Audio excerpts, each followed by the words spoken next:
You know, this originally was going to be a very different stream because, well, I kind of forgot that Dark Errors 2 existed. The name's Adam, and you can thank the other two for basically avoiding a Prometheans only stream. Which I'm Yeah. disappointed by because Prometheans are great and it's a great setting for them. And that was Tech Priest, and I'm Imsit, and where are we talking about? we're talking about a really awkward thing that was done a lot in Dark Ages 2, which they decided that no, you know how there were two splats in some of these settings from Dark Eras and Dark Eras Companion? What if we made three splat? I mean, admittedly, you could say it's an interesting time period, but What if we made three splat? What if we get third dose of money? What if we make three splat part of it and give less page count? yeah, that's a thing with Like it only after works after in Dark Errors 1. Like, there's like what, 3 different settings and companions that are just Promethean? Dark Eras. Okay, so Dark Eras 1 has exactly one setting that is purely Promethean, if I remember correctly, which is The Great Depression. the Great Depression, which is a fantastic setting for Promethean. The companion, if I remember, also has two. It does have two because the 30 Years' War one that we missed is called the Four Horsemen of the Apocalypse, and each one of them deals with a specific example of how Prometheans can make issues worse via the wasteland.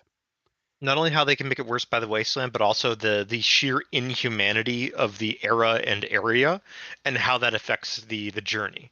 Oh yeah, and to give you an idea, the very first one actually deals with a so-called witch house, which has to do with well, a Promethean essentially failing their journey and falling to despair. Yeah, it's actually quite good, and they also add a couple of other a couple of very interesting characters that you can use, and also they detail the I think they give a detail of a new refinement, and they also do I don't remember, but I think they did the no, that's in Year Without a Summer. Because there's two. There's Year Without a Summer, which is the Krakatoa stuff, which talks about the start of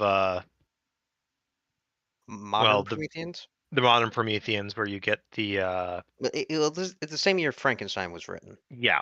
So that's the reason why. No, it And isn't. then Krakatoa was in 1880. Year Without a Summer is 2 years after Frankenstein was created.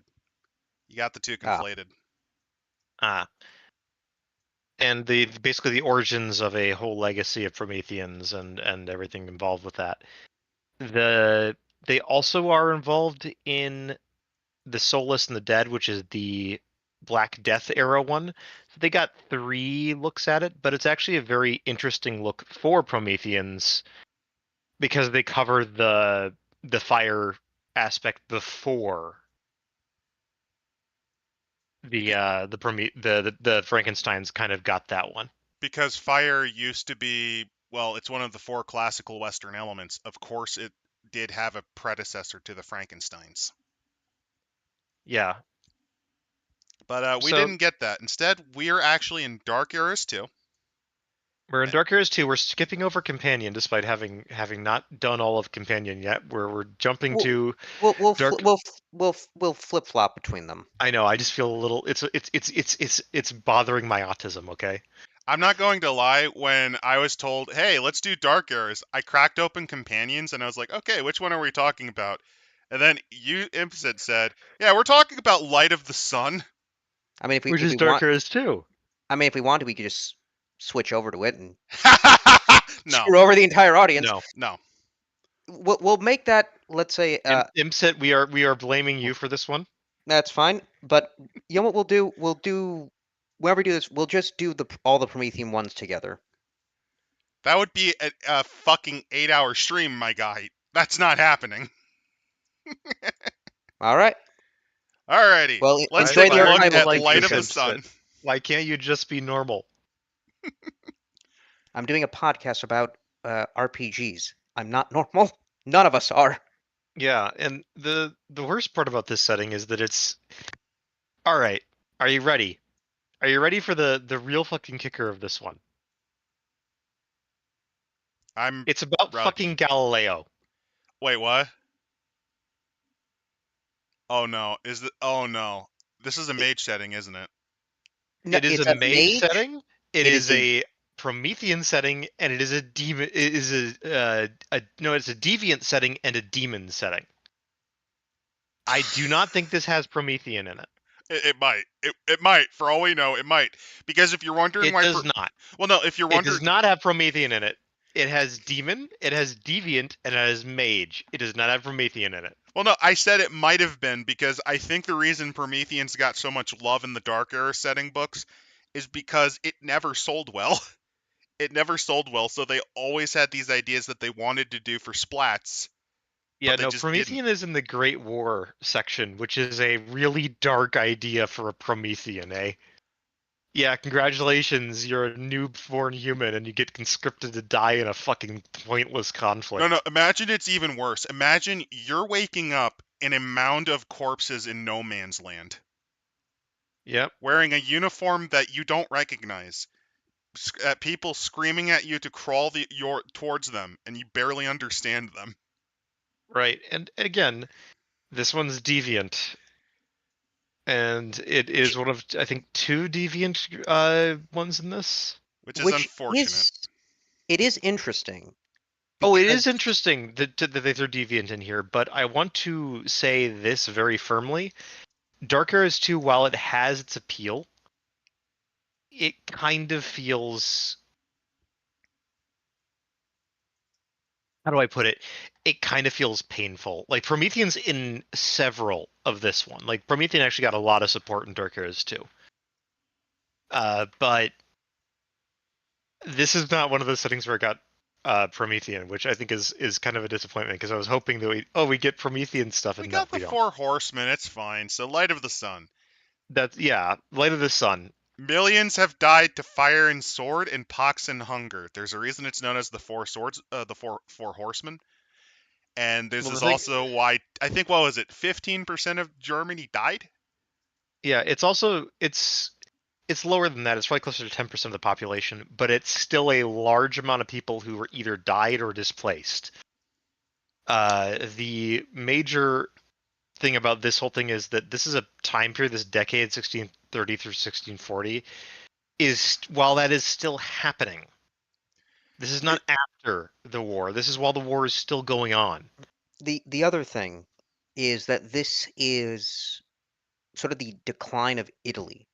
They make a point in this that this is past when the Renaissance was, when we had that glory. Yeah, Um, Italian relevancy has declined dramatically over the last 2 centuries. and a lot of that has to do with the wars of religion, and also just there was a Northern Renaissance It's early during this period too, like a little it's earlier. not just the wars of religion. Actually, I would put a lot of it on two very important factors. Number one is the contest between France and Spain over various Italian cities, city-states in control of territory like Naples. Yep, the Italian Wars That did a lot of the damage. Italian Wars did a ton of damage and basically shattered the concept of Italian unity for a long time. I mean, it wasn't really a thing, but what they did try to do is leave the Holy Roman Empire, and that allowed them to get opened up to France. It's not just France and Spain. It's also would, The involves the HRE as well. Austrians because of this would because of Spain. would you say that the second would be the rise of the Iberian Peninsula? No, No. that's covered in the first bit that Partially. I was talking about. No, this is more talk. The second one is actually, I would say, the decline in relevancy of city states like Venice. That too, Venice, because let's be. I'll there's a lot of factors for why Italy declined. Some of it's the Italian Wars, but the one I usually think of is it's a combination of colonialism. Because what happened was, when Turkey banned the spice trade, they actually moved trade routes away from the Mediterranean and further yeah, around the it's the Atlantic. change. It's the change in trade routes which removes Italy's importance in the cross Mediterranean spice trade, And then there's And also what I like to call the Northern Renaissance, which is a combination of the Scandinavian countries, Flanders, the Netherlands, because this is around the time they're beginning their war for independence. I think they're about 1/5 of the way through their 80-year war. And I'm not kidding, it was like 80 years. And this was also around the time where both France and England were experimenting with colonies in the New World. So this is where the pivot's changing in terms of financial dominance. They haven't gotten there yet, but it's getting there. well, it's also that the Italians, quite frankly, were not able to afford to start an Indian trade company. Oh no, they A could. lot It's of it. just they weren't interested in it, and they'd have to talk with each other, which that wasn't happening. Well, let me put it like this: Venice would have had to go through the Straits of Gibraltar. Venice had other issues. The They, distance to travel was much longer than, say, for Portugal, so leeching off the trade that Portugal was bringing was more effective at the time. it And was. they were also on the decline because the Ottomans were on the rise.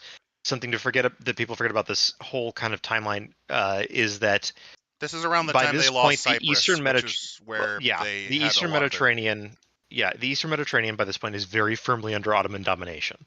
This includes the classic trade city for the spice trade of Alexandria, and it isn't just that being cut off, but it's also other overland routes that are going out. No, you also forget because both Cyprus and Crete actually had a variety of industries. Cyprus, for example, was well known for its sugar plantations initially. Well, yeah, but I'm trying to get into like the general big picture of they lose a lot of territory in the Critical Eastern territory. Mediterranean, and on top of that, they are not exactly in the greatest financial straits due to their involvement in fighting with the Ottomans, in fighting against the Barbary pirates, because the Italian wars, even though they're like of a generation past, did a lot of damage to the economies of Italy, which made them more dependent on the economies of France and Spain. It also didn't help that multiple times they had to loan money to both France and Spain, and Right. that So was never there's paid back. right. There is a lot of issues happening in Italy at this time. It is a decline, it is not a collapse, but it is very firmly no longer the Renaissance. I will, however, note that just as a bit of a nod, Italy could have potentially tried colonialism, mainly because think about it like this. If the Hanseatic League was able to actually fund it failed, but they managed to fund a colonial expedition into the Caribbean. It even lasted a few years. If It those failed motherfuckers could pull it it failed off, real bad. it Well, did, though, can, but think about it like that. They didn't even get that far. though, can you imagine an Italian colony? A spaghetti western very Also, don't much. forget, Sweden was able to pull that shit off. Sweden's also was at this time an actual maritime power in a way that Venice could not be Yeah, outside of the this Mediterranean. is Like during there's a some weird other period. problems. This is This is a weird fucking period of history in terms of colonial powers. I want to not only remind you that, the but great Duchy of powers. Kurland owned an island in the Caribbean. Uh, Kurland oh, in the that, Baltics. oh, that. I'm playing a game of Europa Universalis 4 right now. Yes, they can be a colonial power. Friesland owns Canada. That's pretty funny Fucking because it's really broke. Like, to give you an idea on the great powers during this time period, this is the Ottomans at their height. This is the Polish-Lithuanian Commonwealth only starting to fade. They're actually still very powerful at this time. Prussia just kind of exists. It's not even a kingdom yet. I believe it's still Mecklenburg. No. The unity happened, I think, at this time. It doesn't matter. It's a minor power at best. Russia is starting to come out of its troubles, if I recall. And Sweden is considered the Lion of the North and the great power in that region. Sweden for the next 50 to 60 years is the big dog player in Northern Europe. It took There's nobody else that can really contest them. it took them bleeding most of And their power in Poland and then finally a crushing defeat against Russia. And even then, they still came out of it better than Russia for them to finally start declining. yeah, it was pretty fucking bad, their defeat in the Great Northern War. It's a lot of it kind of comes down to a single really decisive battle, and then it's downhill from there. They don't have the manpower or the time to replace their forces. That was the big problem. Basically, Sweden kept punching above its weight. What happened was, Yeah, yeah, Russia got its butt kicked during that war. It's just they didn't give a shit. They just kept going. And Sweden yeah. had to Russia call managed peace. to last a lot longer, also because Sweden was fighting literally everyone in the region Yep, the at Danish the were. same time. This is, I think, the 20 or 25th Danish-Swedish war. I don't know how many it was, but It's the like they war were that fighting had them lose everyone. Scania, if I recall. Yeah, they won in some areas, they lost in others. But that's in Northern Europe. We're focusing on Southern We're Europe. talking about a guy who basically he was looking through a telescope. He saw these moons orbiting a thing called Jupiter, and went, "Wait a minute, that meant Copernicus was right." And then he was such a preachy asshole about being right. He actually, if I remember right, directly added the Pope. This is actually what got Galileo in trouble. He directly added the Pope and was like a complete prick to him, saying, "Yo, look at this piece of shit that I found." Look at this that Yeah, people forget discredits that what we're. people Yeah, forget that's why the Catholic Church punished him. It's because he was kind of a It's prick not what about he it. was saying, it's oh, how he said it. he was. Is the reason why. Basically put, Galileo portrayed a pope who was not pope at the time as a fucking retard.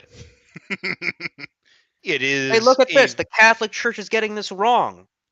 As I it's post this in and a the Catholic Catholic Church country. was acknowledging already that they had gotten it wrong. And there was a lot of debate in the church over how to see stuff like that. And then Galileo comes in and is like, "Sup fuckers, you're all retards." And that Sup, is fuckers, put on your special helmets and put in those mouth guards to hide all the drool, because Galileo's about to learn you all. exactly. What? No, don't accuse me. It was just a prank, bro. That's And then another guy, Giordano Bruno, does the same thing and he gets burned at the stake for it. because he didn't Yeah. have the dignity to actually. He basically was too arrogant to actually walk back what the fuck he said. Yeah, it's what he said. What Galileo was what happened was basically the entire reason why that Inquisition happened is Galileo made a massive political fuck up that he was not willing to overturn, and he embarrassed the papacy. It was not, oh, we don't believe what he said and he was a complete idiot or whatever. Like, no, no, no, no, no. What the whole point was that he was being a douchebag. And by being a douchebag, he pissed off everyone. No, no, no. He's being canceled. Yeah, This is Galileo cancel got culture at its finest. not even cancel culture. This is like this is This medieval would politics 101 or early modern politics 101. You cannot talk shit about the king in publications without expecting something bad to happen to you. What about freedom of speech? Doesn't exist yet. Wasn't he also funded by the Catholic Church? Yes, he was. So It's basically like the equivalent of like of shit talking your sponsor. it's basically the equivalent of going on Twitter and saying fuck you, biggest sponsor I have. I don't want you to advertise here, and buying Twitter and doing that, and then saying wondering why they all decide no longer to advertise in your platform and you're going broke. The equivalent to this would have been when Elon Musk told all of his advertisers, "Go fuck To go fuck yourself." themselves. If And he then they then pull no no out, and now he's trying to sue, saying that this was a no cabal no, cartel move. and then what happens is they then manage to drag him to court for money. They sue him first, and Yeah, and so before he's the trying to judge, countersue. he screams, "It was but freedom of speech," and he's Yeah, refusing to back down. The only he's difference is gonna lose. He's gonna lose bad because his judge shopping was so fucking egregious that the judge was basically told by the rest of the court, "You get the fuck out of that position. You are not doing this case." that is what Galileo did, and that is what that is what most people don't know. By the way, Yeah, the church still apologized, it's saying, still, "Yeah, we were kind they of still dicks." apologize for him because they did go. Basically, it's the equivalent of the meme, like George Lucas saying maybe we went a little too far in some places.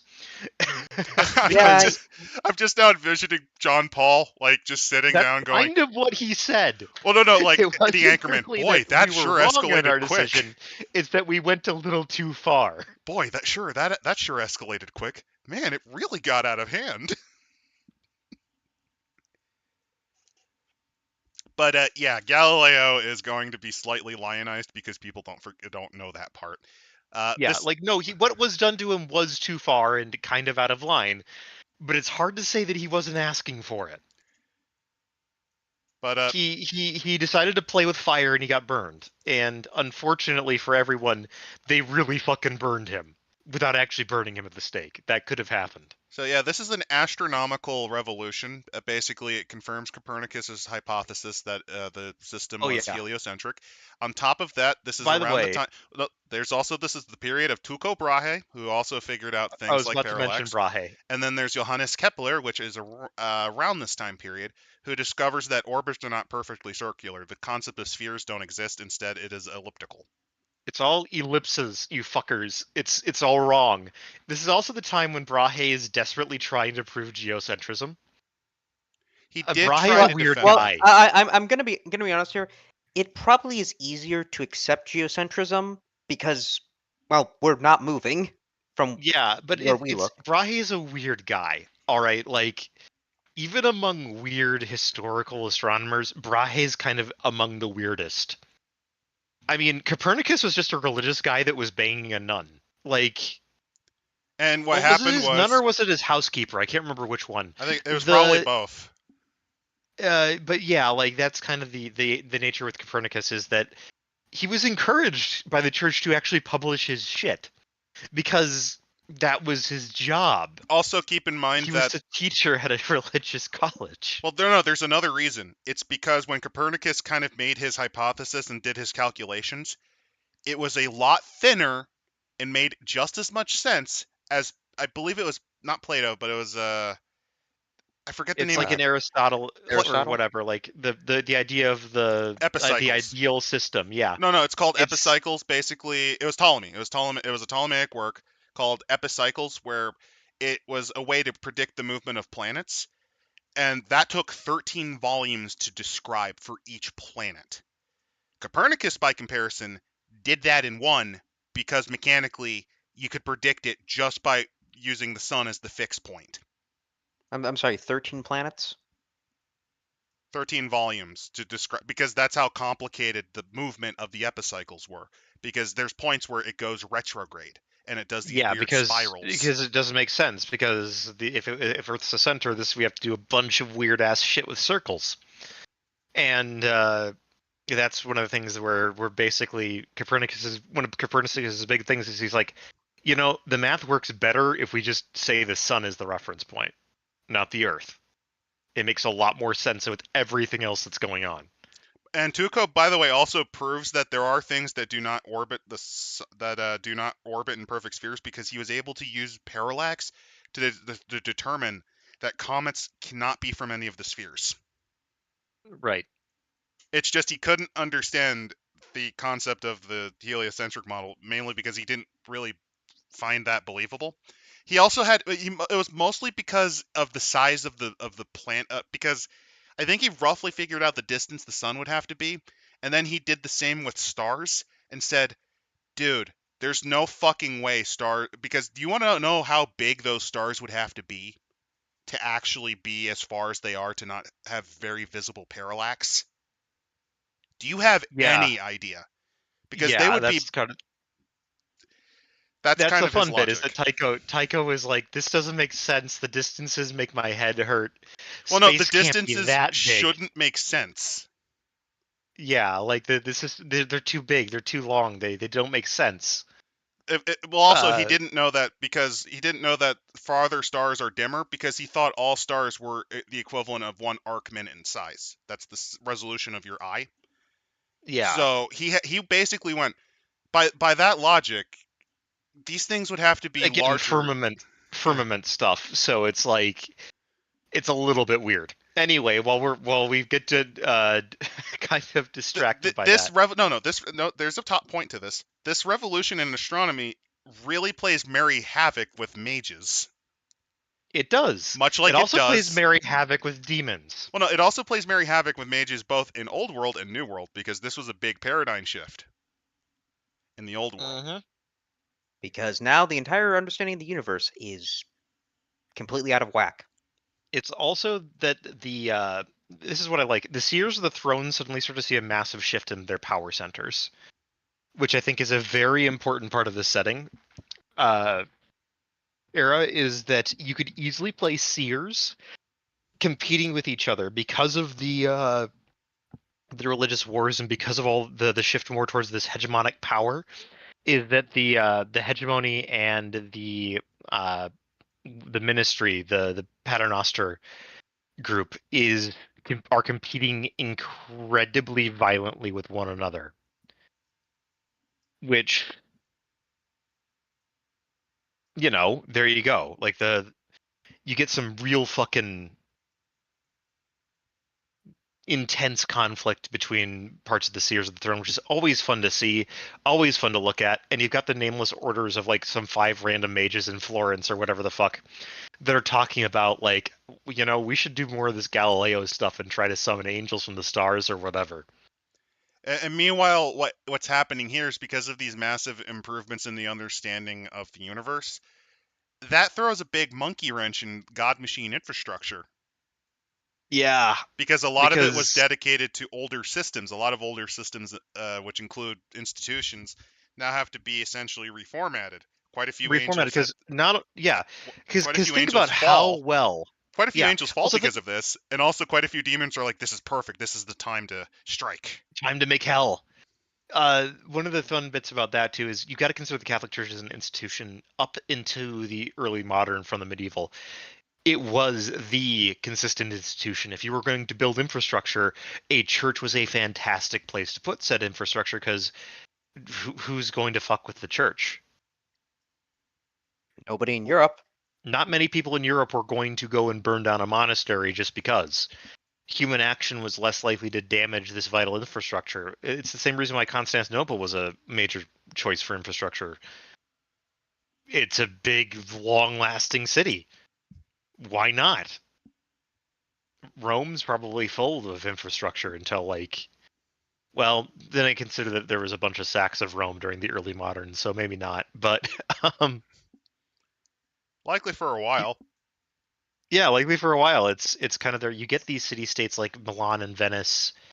You get these nationalistic stuff. There's a bunch, and I do mean a bunch of political factions playing around in Europe, not just the religious factions, but also the anti-Habsburg people, the Bavarians doing their kind of their own thing as trying to make a counterweight to Austrian dominance of Germany.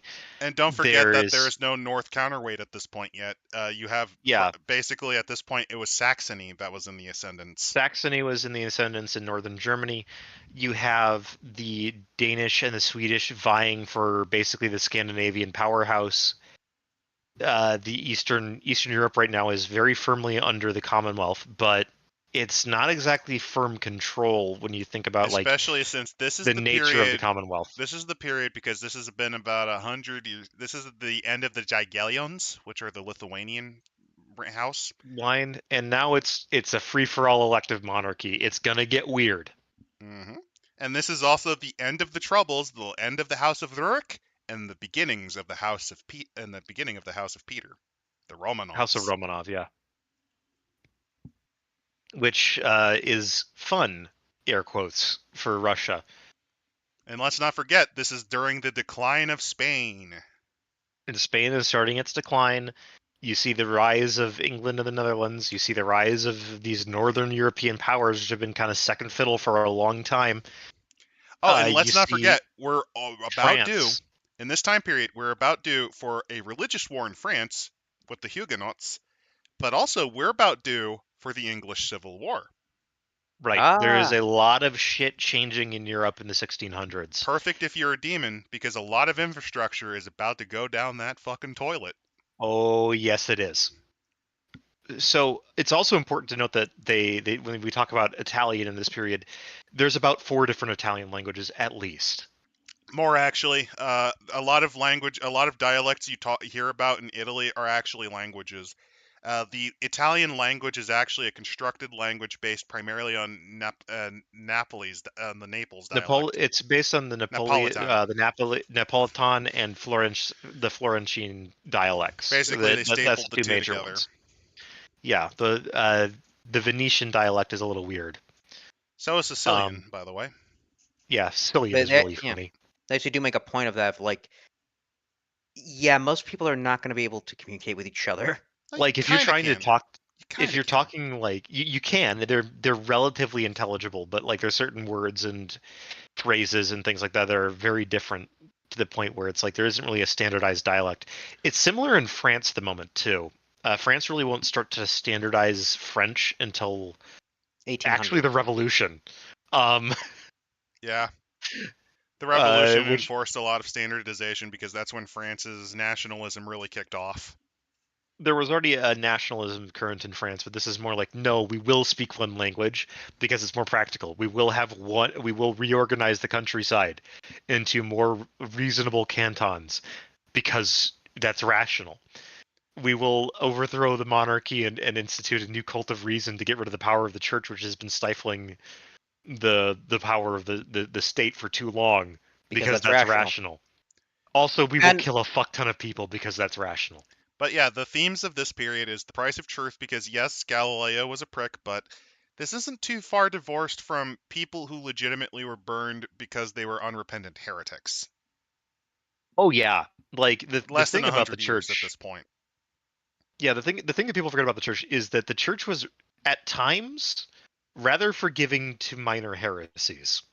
They would basically just say, all right, buddy, you're going to a monastery in the middle of nowhere for the rest of your life.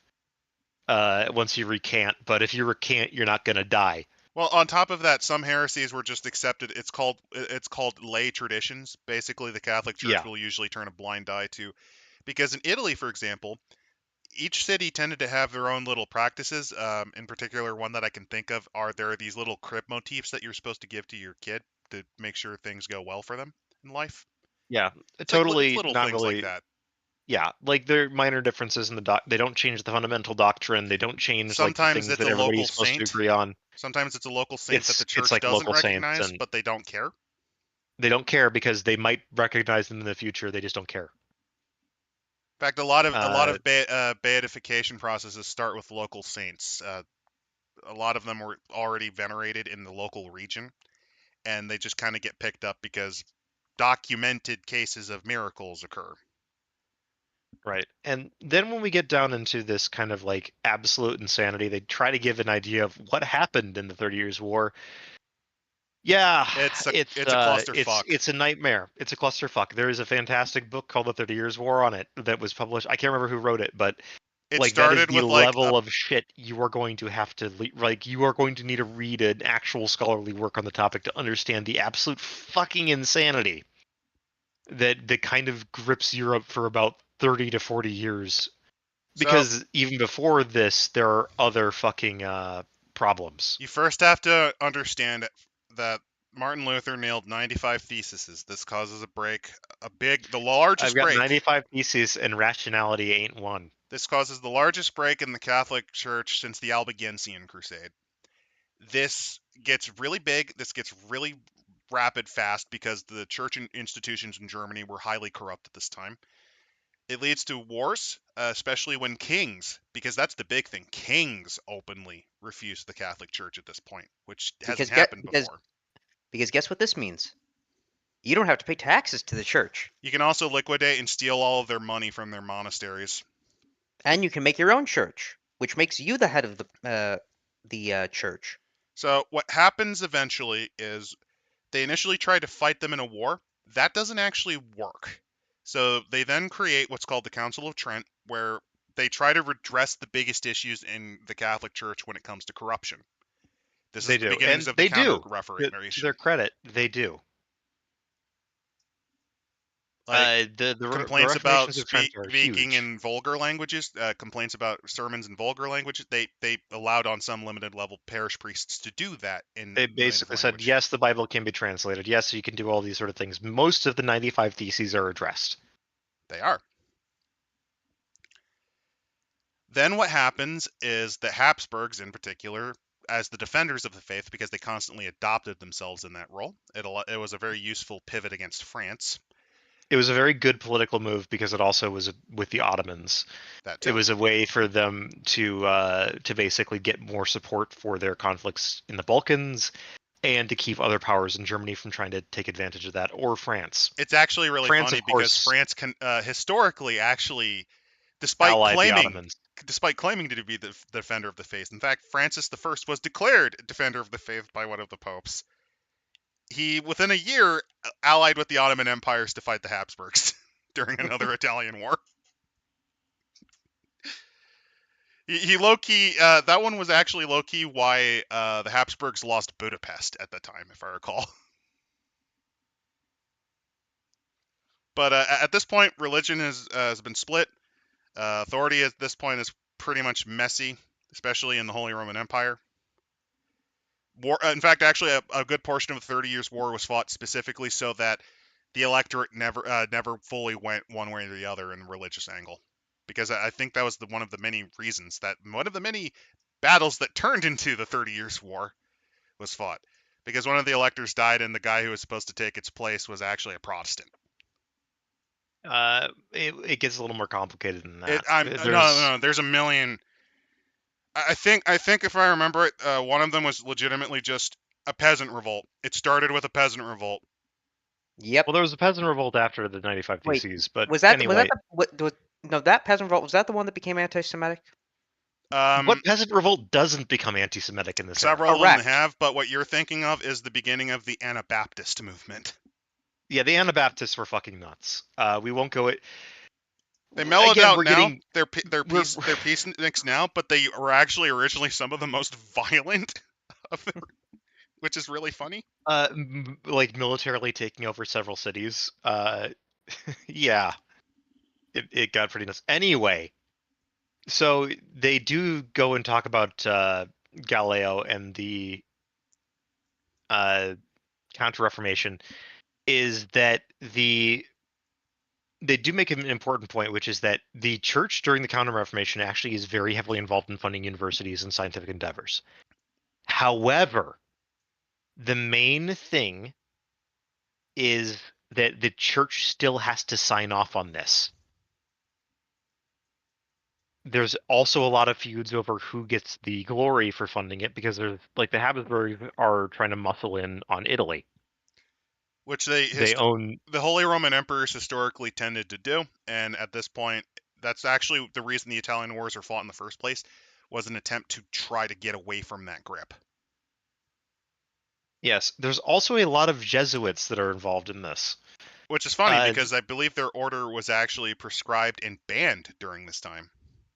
By some people, by some countries, yes, but no, the Jesuits are very influential in the Counter-Reformation, actually supporting the sciences. Basically, one of the ways that the Jesuits pitched themselves as reforming the church in contrary to to basically address the issues of the Reformation is that the church should be not only involved in like education, but the church should give good rational reasons for being involved in a lot of things and educate people on various topics on top of just the church, because that way you don't get weird interpretations of the Bible and further heresies and all that. Because it's like, look, half the reason we have problems isn't that no, they can read the Bible now, it's that they're reading the Bible with zero input from us, the people that have studied the Bible for decades before we get to be priests in some cases, like, or decide to be priests in some cases.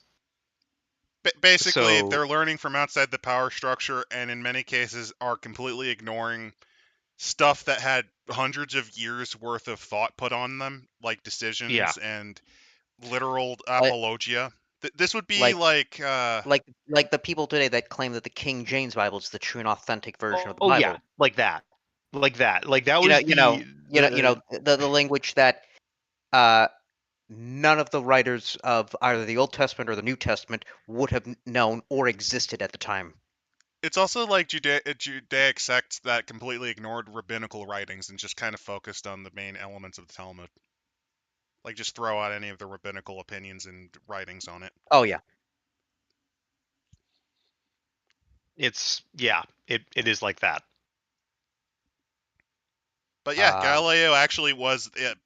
Squirrel Killer mentioned if Galileo wasn't a prick, he would have gotten some sponsor. He was. He was actually sponsored by the church, He was particularly sponsored by, by the church. He was, but he the was. Jesuits, Uh, and the Medici, and and also Urban the and Eighth.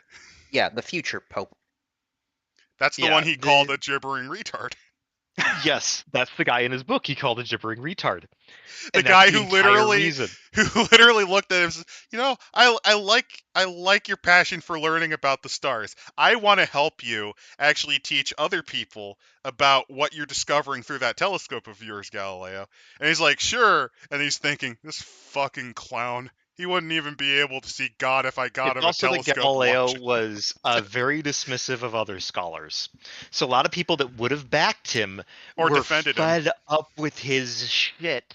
Yeah, that's the best part. There would have been others that would have defended him if he wasn't a prick. So what we're getting at is he definitely was a mage. What? He No, wasn't. he played Mage the Ascension though. He wasn't a mage. He was actually. It's really funny because suddenly, with Galileo looking in the stars and everything, the angels start to realize, "Oh fuck! Oh shit! Oh fuck!" Because guess where they'd been hiding infrastructure In the firmament? around the moons of Jupiter. Oh fuck. Yeah, they can do that. You didn't know that? No. Don't worry, neither did I. Yeah, like it's something that people forget is that yes, the God Machine has Earth as its domain, but it has other areas too. It is in reality. So like there is probably like somebody like made a point that like the dark side of the moon was probably a place for infrastructure until we started orbiting the moon. Also, the people who go with the conspiracy there are pyramids on Mars, they're probably right in the Chronicles of Darkness. They probably are right in that is infrastructure. Right, and it can be really funny because it's like, okay, so we were hiding the Doom plan on the sun. You're joking, but no, seriously, when he started studying sunspots, some of them had to go away because they weren't Right, sunspots. because they had to get rid of this occult pattern that was in the sun because if it's being observed by humans, it will fuck with it. It'll make their eyes bleed, and it'll probably make the sun turn purple or something. And like there's an angel that falls because his purpose is gone because Galileo discovered the moons of Jupiter. So No. he had to That change leads everything. to no. This could lead to a funny scenario where one of the prosecutors is outed as a demon because you ruined Yeah. my life, Galileo. You ruined my ruined it. function. You ruined it. You made me fall. You ruined my function, Galileo. I'm going to make sure you go away, preferably by being Yeah, burned alive. it's also important Didn't that do like it, nothing. Galileo's castigation is relatively minor. He's just sentenced to house arrest. He has to repudiate a bunch of his previous works. He is not killed. It is still is considered somewhat excessive later on, but like, He's yeah, not dead. Compare this to he's his not friend, dead. one of his only friends, Bruno, who was burned alive the same year. Yeah. Well, no, Bruno was burned alive in 1600, not Yeah, he 1616. Fair enough. Let's see. Galileo, however, a lot of other Galileos, not only uses of telescopes and various other observation instruments for the stars are accepted by other guys, but also some of his math is looked at and they're like, he's actually correct about this. We should just use this. Actually, here's one of the funnier things about Galileo. I've heard about this. Allegedly, he actually did spot Uranus at one point. Because I would not be no, surprised if because he saw it. what happened was he attributed it as a distant comet or perhaps an Right. asteroid. Right. I would not be surprised if he saw like something like Uranus in the orbital path and just did not think it was a planet because Well, of course he saw it. He looked behind him. No, that's where his head was shoved up for several years before getting castigated. But no, straight up, from what I understand, he observed it moving slightly, but he attributed it to either error or, as he mentioned, asteroids, because asteroids were starting to get documented at around this time. Yeah, I think that this is sort of like the point of like it's really hard to confirm something that far out with the kind of telescope he had. Seeing it, very viable. Oh no, because Confirm, apparently, if you have very keen vision, if you're really lucky on the closest approaches, you can just barely see Uranus. yeah. With But his in any telescopes, you case, could. yeah, it's just like consistently is the thing. Also, he wasn't interested in that. He was interested in Jupiter's moons. He was interested in Jupiter's moons and Saturn's rings. He thought Uh, that Saturn's rings were actually smaller moons. He did, Uh, and he was partially right because it's micro debris. yes, he's partially right, but mostly wrong. There is also moons Gal- in the rings. sort of. No, there are. There are a couple of shepherd moons, actually. I think. Yeah, the they're rings. very small. Oh, he was also the guy who saw. Holy shit! Look at that eye. Yeah, he's the one that first saw Jupiter, the big storm on Jupiter. But you know, And he had no clue how to describe it, just as a great eye. yeah. So where Monson, are we? oh wait. After Well, no, and where we no. are, Hold on. where That, are we is where we are. yeah. Uh, Well, no, I was saying though is that with the Jupiter thing, you could then have there was a missing page from his report on the Eye of Jupiter. Just said, and it blinked. there you go. There's a horror story right there. That's a good one. I thought for a minute there you were going to reference because there's an SCP Foundation Yes, object. that's the other thing. Yeah, the whatever, some sort of alien satellite or station. No, it's a badly damaged alien warship that constantly is trying to rebuild itself, and the only reason it hasn't to go to Earth is because it got trapped in Jupiter's hurricane. It's Yeah. really well Anyway, held infrastructure on Jupiter. I wouldn't be surprised if there was. yeah, like that could easily be the case of like the eye is actually infrastructure that's been designed to be concealed in plain Oh, sight. it'd be really cool because there's the Great Dark Spot on Neptune, a demon Same adventure thing. where you have to blow up the Great Dark Spot. Yeah. One of the other ones to look at here is that the 1630s, they're talking about that the Diamond and the Iron Pyramid are struggling when it comes to the Awakened. The Pope is trying to basically balance both France and the Habsburgs about to go and throw down with one another. That's a Again, big political problem for him. And on top of all that, you have crazy shit going on with demons and also deviants. well, no, Are you kind also of forget becoming a that thing. because of the 30 Years' War, plagues ripped throughout Europe. Oh yeah, it was not a fun time. Also, Well, the they middle also- class begins to rise and agitate. They also bring up the place of women. Women Yes. because literacy spreads. Literacy take- spreads, and noble women are becoming more and more literate. It was already considered an important skill for basically any lady of standing to be at least able to read. But Mainly now it's because getting you to have the to point. attend the household, yeah. It's not only attending the household, but like basic mathematics. But a lot of them are now like getting into the idea of, well, interesting conversation with various men is, the topics of the day, which are Oh, the also, scientific things often enough. Yep. also, apparently this is when pasta starts getting popular. Oh, yeah, Yes. basically, pasta was brought over because of Marco Polo. Basically, Marco Polo noticed noodle dishes, and they became rather popular in ports. Bad, and then that kind of gets brought back, and by this point, it's like pasta starting to spread throughout Italy is like the big thing. Especially since it's relatively cheap, and it actually works perfectly no matter where in Italy you are. Because here's the Right. weird thing. In places where traditionally you used a red sauce, or what it was before then, I have no clue, probably something like an onion sauce, that would be in the mountainous areas, while areas with fish usually had their own variant of pasta, which was usually with like a creamy butter sauce. Basically, the reason there's a million iterations of pasta and there's a million iterations of sauces and dishes is because Italy is a very geologically varied place. Right. They also They bring up do- the institution of slavery. Yes, Because it does Italy is exist. actually becoming less and less dependent on slaves during the 1600s. There's a lot of reasons for that, but part of that is just that the trade is no longer going there. The Ottoman Empire is, of course, a very big user of slaves at this time, but also the New World is offering better prices for African slaves and slaves from the East. So it's like there's no reason for slave traders to even go to Italy. There's not enough money to be made there.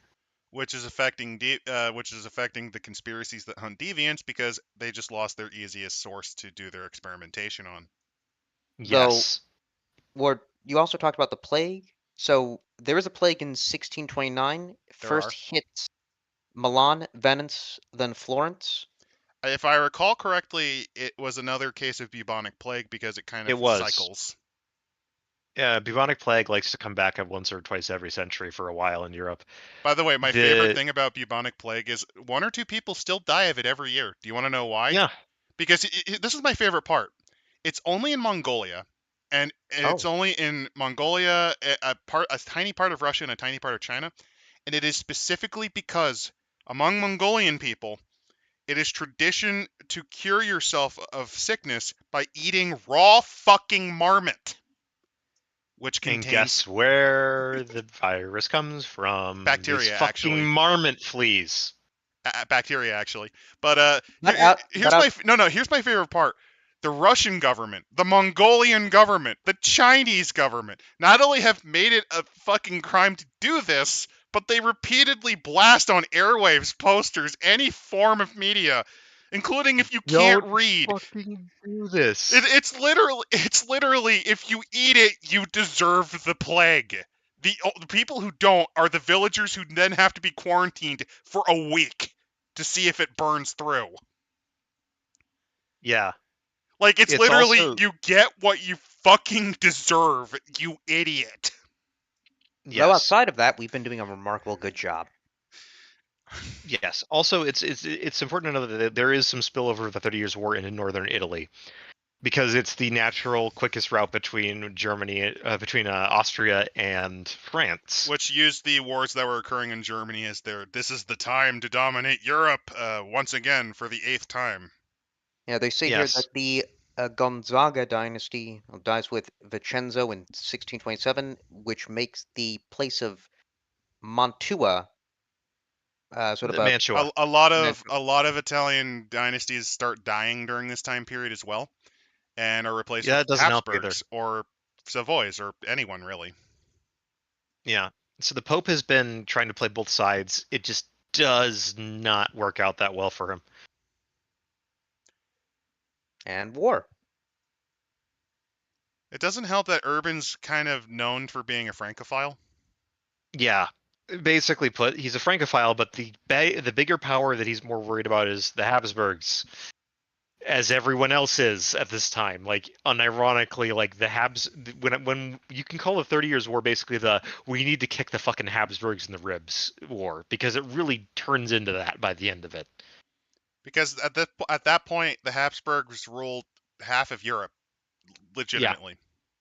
yeah, Most of they Italy, were all of Austria, all of the Austrian Empire, Netherlands at this point, even though they were in they were rebellion, fighting control the Belgium, Netherlands, and on top of that they had Luxembourg, Spain. parts of West Germany, parts of South Germany, Bohemia, Czechoslovakia, not southern Poland at this point, uh, all of Spain. Hungary, all of Spain. At one point they actually had their dynasts on the throne of Portugal as well. Yep, Southern Italy, a they lot of have it at northern this Italy. time. They control Portugal at this time. It is very simply put, like everybody and their mother is realizing that we need to oppose the Habsburgs in Europe. There has to be a counterweight, and Yes, France decides Francis. that they're going No, to no, be that France. counterweight. France, who at this point was considered the big threat in Europe because it was one of the more powerful centralized states at this point. At that point, everyone was willing to let France be that one. Yeah, because fuck the Habsburgs. This still is not as bad as the War of Spanish Succession, but that is coming because this war does split up Spain and Austria, if I remember correctly. Well, it's because what happens are the Spanish. Basically, I think the king dies, And the next king, who is not quite crazy, but he's not the smartest, he basically says, "Why am I dying for my cousin over there? That's stupid. Yeah. I'm going to It's sit here also now." it's not the same guy holding both crowns anymore, which kind of leads to some issues. They didn't hold The crowns ever since Charles the First and Fifth. Yeah, the Austrian Empire. Yeah. In any case, we get we get into the locations, which then include some very fun. So we've got Rome. Yeah, it includes some fun character archetypes Hey, like the remember Rome? architect. We covered an entire section on the city. Yeah, there's the architect, the inquisitor, the artist. Then there's Florence, which is kind of fun. These are just normal people, or are these These These are are characters you characters. could throw into a game. They're like archetypes more than anything else. then we have Florence. So Florence used to be a republic. It was one of the more Yeah, well-known it was, and republics. then the De Medici family took it over. They used the power of money.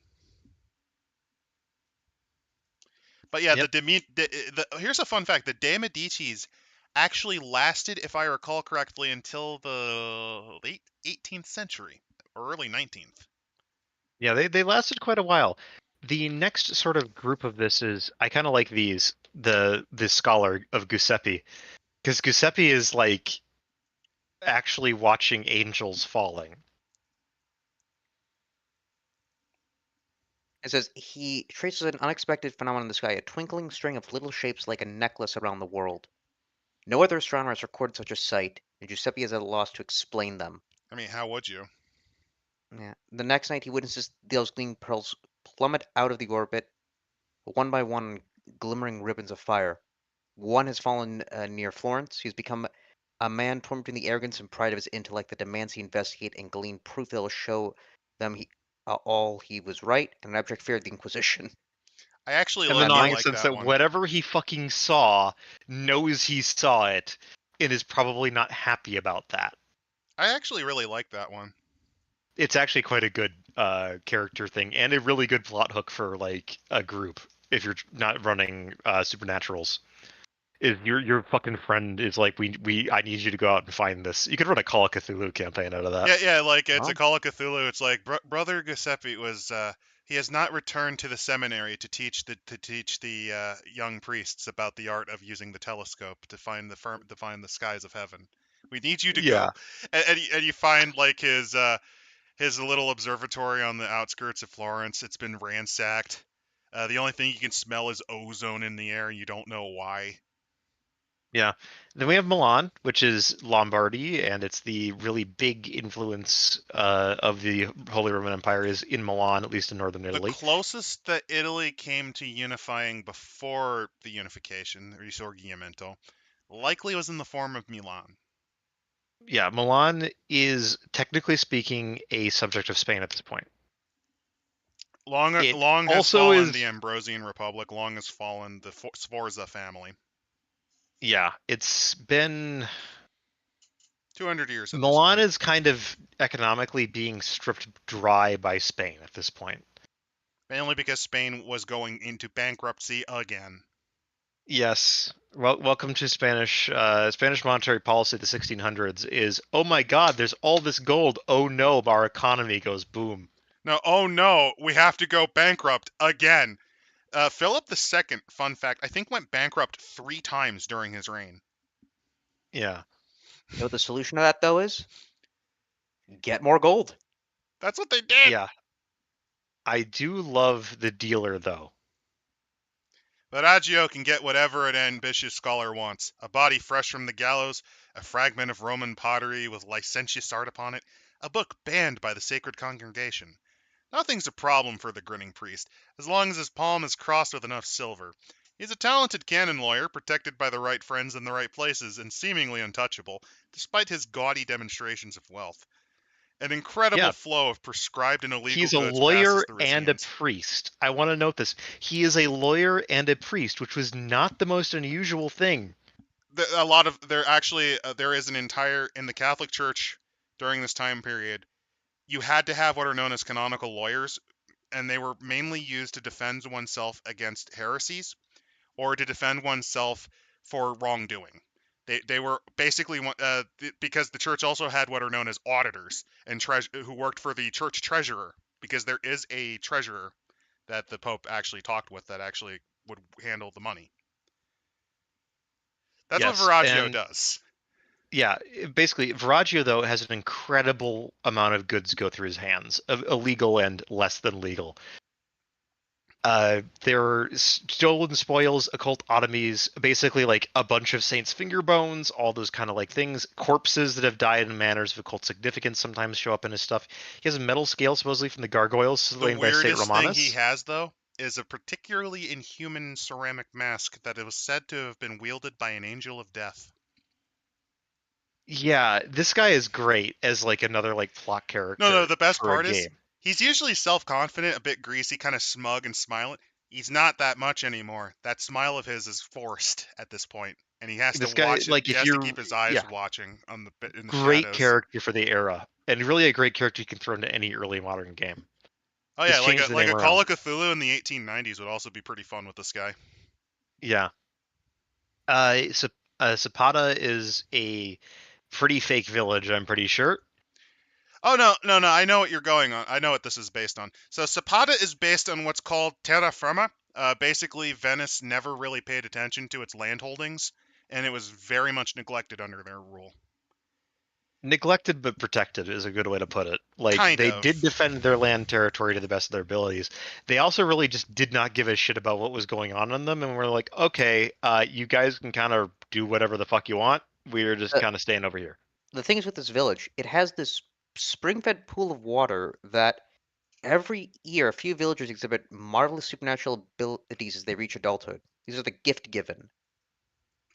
And yeah, they're just a part of the community. This is Basically, it's stigmatics. yeah, Oh no, I wasn't going with stigmatics. I was going with deviants.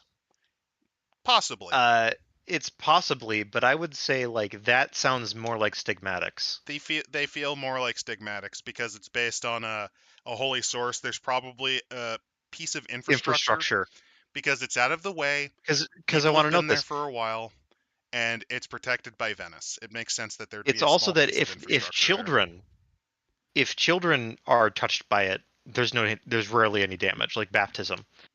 It's adults from the outside that are related that get damaged by it. So that's kind of why I would say like this sounds more like stigmatics than anything else, which does lead us to like a couple of different things, like the physician who is a doctor who is kind of looking through this and is like, this is weird, Because but to give you an idea, at this time period, I think the first microscope was invented. a little bit later than this, about No, 50 no, years no, later, I think. no. Like the first microscope, I think was in the 1650s or something. It's not Yeah. that refined yet, but it would allow you to see cells, like large plant cells, for example. In fact, actually, that I think that's where the term cell came from, because they looked at desiccated dead plant cells, which were hollow, Hmm. so that they looked like the cells of a room. Yeah. So I kind of like it where he's like looking into this and this is really weird. And then there's the Father Domenico Palermo. So then there's the new Father Gino, who is a native of there, and he's trying to figure out what's going on. And okay, this is deviant because it says the Remade. So Hey, you were right, Imsit. We were we're wrong. right.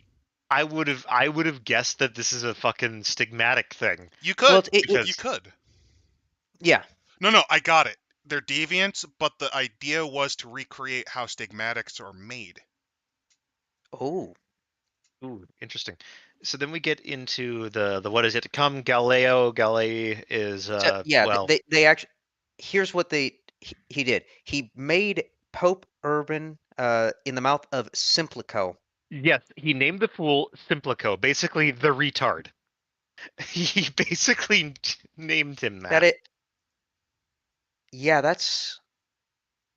And he puts the that's word. quite the insult. He quotes him too. Like all of his quotes are given to to the Simplico. Yes, that's the thing. And the other thing is that the Jesuits were batting for Galileo, and then he basically called them a bunch of posers and idiots, and so on and so forth. So they basically stopped vouching for him. What happened is, oh yes, we may turn the other cheek, but we are not looking at what's going to happen to you. And then infrastructure is disassembled, rebuilt in far more secure locations. The firmament of the night sky is rearranged. However, this has caused outbreaks of sort of mass realization of the God Machine's presence, and these pocket realities are starting to be exposed. Right. Um, there's possible reality quakes, solar machinery, angelic nuclear fire. A lot of shit going on in the stars, L- which again, if you really want to lean into like the eldritch nature of the God Machine and basically run Call of Cthulhu with like some serial numbers filed off set in the 1600s, go for it. no, It imagine would like be fantastic. remember when we had Giuseppe find, like you were looking for him, you find his corpse with like some scrawled journals in his dialect of Tuscan that you struggle to translate, and you simply find out there was a seventh wanderer. It has landed on Earth. It has come for you. Yeah, like again, there's a lot of The potential for seventh really cool wanderer. horror. Like, are the other planets also fucking monsters? Yeah, again, really, really good idea for like a horror campaign you could really do out of that. The demon stuff is actually kind of fun It's my with favorite of this the lot. because The mage stuff is kind of lame. No offense. The yeah, the demon mage stuff and is it's interesting. It's interesting to me because I like the political conflict no, between the mage I orders don't. because I I think it's don't hate it, but it's like compare this shit to what the demons have to deal with, and it oh yeah, pales. the demons are doing like So okay, yeah, so here's the example they give for some of the demons. So God Machine dispatches destroyers to execute astronomers who've seen too much. A destroyer in Naples caused an earthquake that killed thousands in 1626. The plague is also a part of that, but these destroyers fall because of the amount of suffering they inflict. So you're reading Cocabiel because if you did, you skipped the cults that would form. Now I'm on page 197. 197. Okay, I was just making sure. Yeah, Um, Guardians fall because now there's A lot of a them lost purpose. yeah orders yeah. basically Messengers are shit's like, what the happening. fuck is happening? So it's like there's a lot of these things that because the God Machine is rapidly trying to restructure its infrastructure, which that's gonna need a lot of messengers, which make a lot of issues. And then psychopomps are just going fucking nuts. Oh yeah, imagine being awake for so long, like you've visited dozens of angels just to No, rearrange no, like something, and then you just have one thought: I'm tired, and then you fell. yeah, basically because it's like, oh yeah, orbital platforms now that we're orbiting Earth that we're infrastructure. Like, God, that would be a fucking fantastic thing for like an ancient demon campaign. Is you have to go and stop a fucking Death Star, What? No, like an no. Where actual am I? No, where am I? And then you fell. yeah. But imagine that, right? Like the whole like fucking Yeah. They give an example here for the psychopomps. Demands come through constant conflicting stream. These bell towers must be built in Florence to warp space-time. Now wait, 5 wains of granite must fill a smoking crater in Lombard. No, 1,000 more rats must be shoveled into the sewers of Rome. And Because yeah, yes, the idiot god machine is legitimately panicking. Like this is the and closest it came to panic that an and you fell idiot because god can do. now you put those 1,000 rats in the bell tower in Lombardy. yeah, you fucked up. You fall. Or you I got kind of confused. they also do like a they mentioned that relieving the suffering from the bubonic plague is a one lesser benefit in a pact, and it literally just means that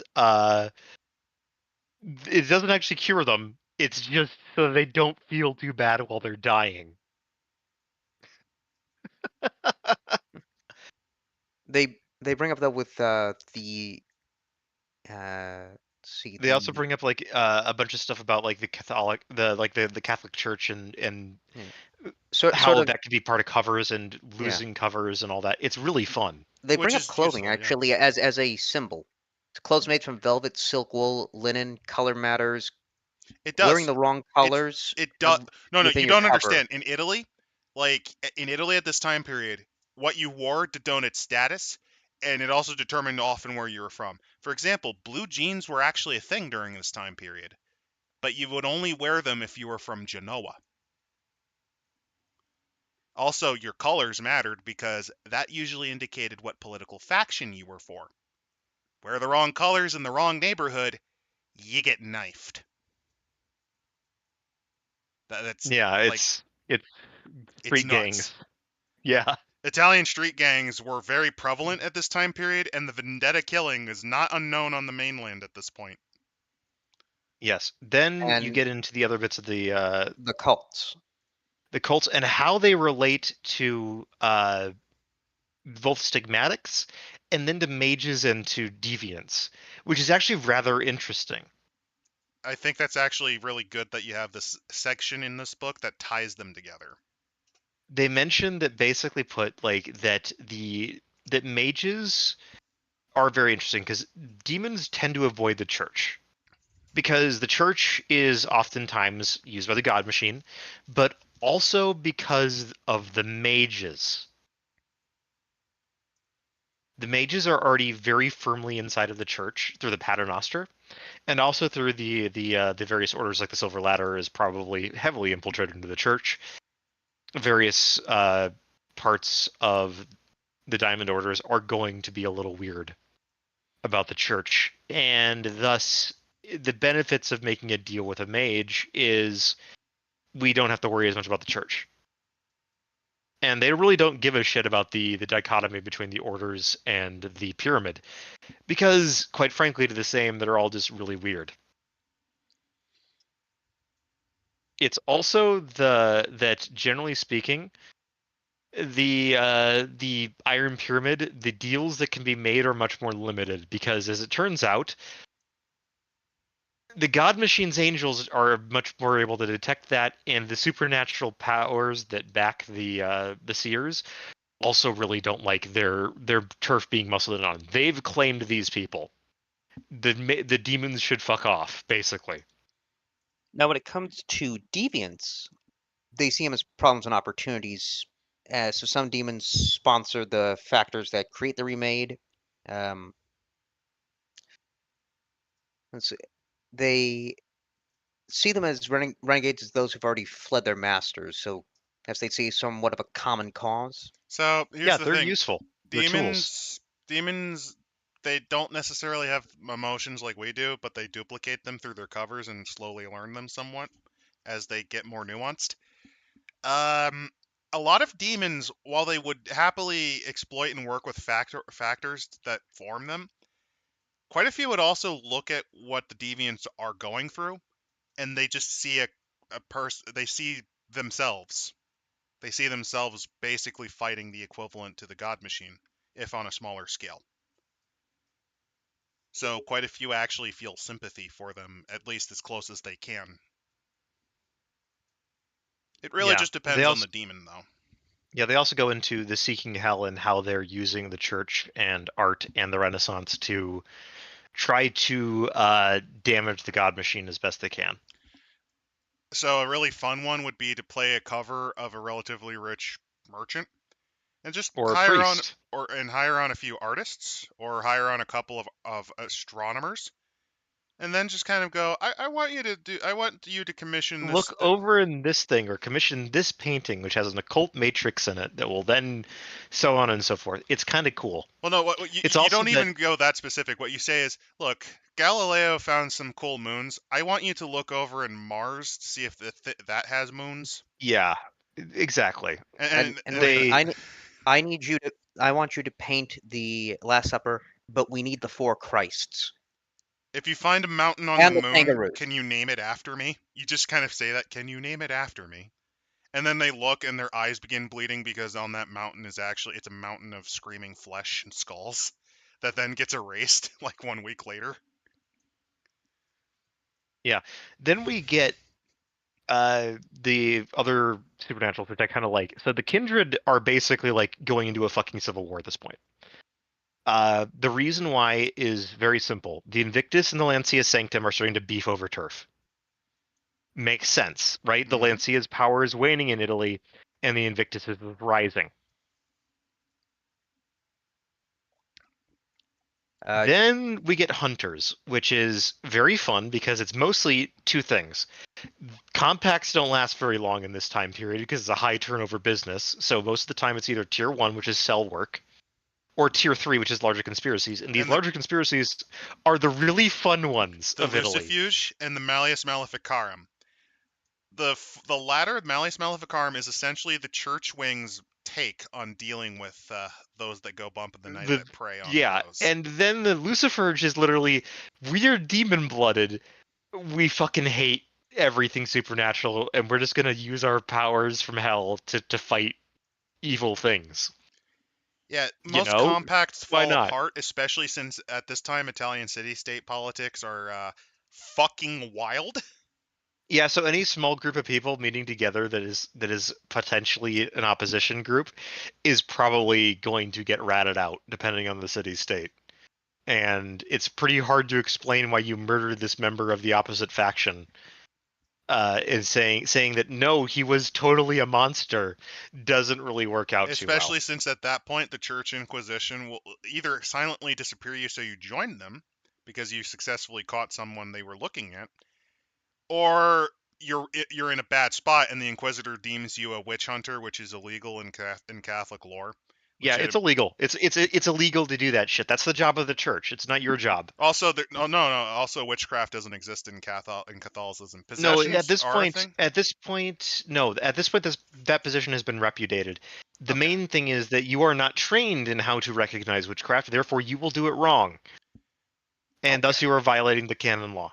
You're at least luckier in this time period because originally you would have just been burned. Yeah. So next up are Changelings the are changelings. changelings are avoiding the church for the most part and enjoying Venice and Florence. Geists are gathering northern Italy because There's a lot plague. of dead shit. Yeah. And So it's that's what Uh, thought they're the doing. plague might have been supernatural in origin. The the Yeah, bubonic they're fourth, trying to plague. figure out what's yeah, going on. The Forsaken are just fucking doing their thing. doing their They thing. exist. Doesn't really matter. The Prometheans are very interesting, though, I think, in this time period. Well, it is because they have their own splat in the Companion. Yes, but in Italy, I think that this is actually the more interesting one, where they're starting to meet up with like the deviants and basically trying to figure out if they are part of their path to immortality. Not Especially since mortality. well, no, especially since what they've realized is something interesting. Deviants are less reactive to their disquiet, Ooh. Right. and they think That's really and they're studying them because is it because your soul is fragmented? Is this a part of the soul formation process? Because that's the other thing, their soul's cracked. So is this yeah. part of the And then process? of course we have the beasts who have barely any lines because fuck you. Yeah, You got to ruin fucking 1001 nights and you you had have the shitty worst you're splat Well, in that well, companions too. well, no, I'm pretty sure the beasts are out there punishing the astronomers because how dare they contradict Catholic law? Oh no, yeah, no, that's the last one. Or no, or oh no, the yeah, that beasts are busy are busy either terrorizing or killing corrupt priests or being the corrupt priests to make people question faith and authority. Which could be fun, but Like that's also what the imagine Lancia like fucking Sanctum does anyway. So no, like, imagine like having three characters playing beasts and you're all like, let's be the worst fucking patrons ever in the church. God. I think But yes, vampires then would be funnier though. yeah, yeah. I do love the sample angels. Kobakyle. Orbital overseers, awesome.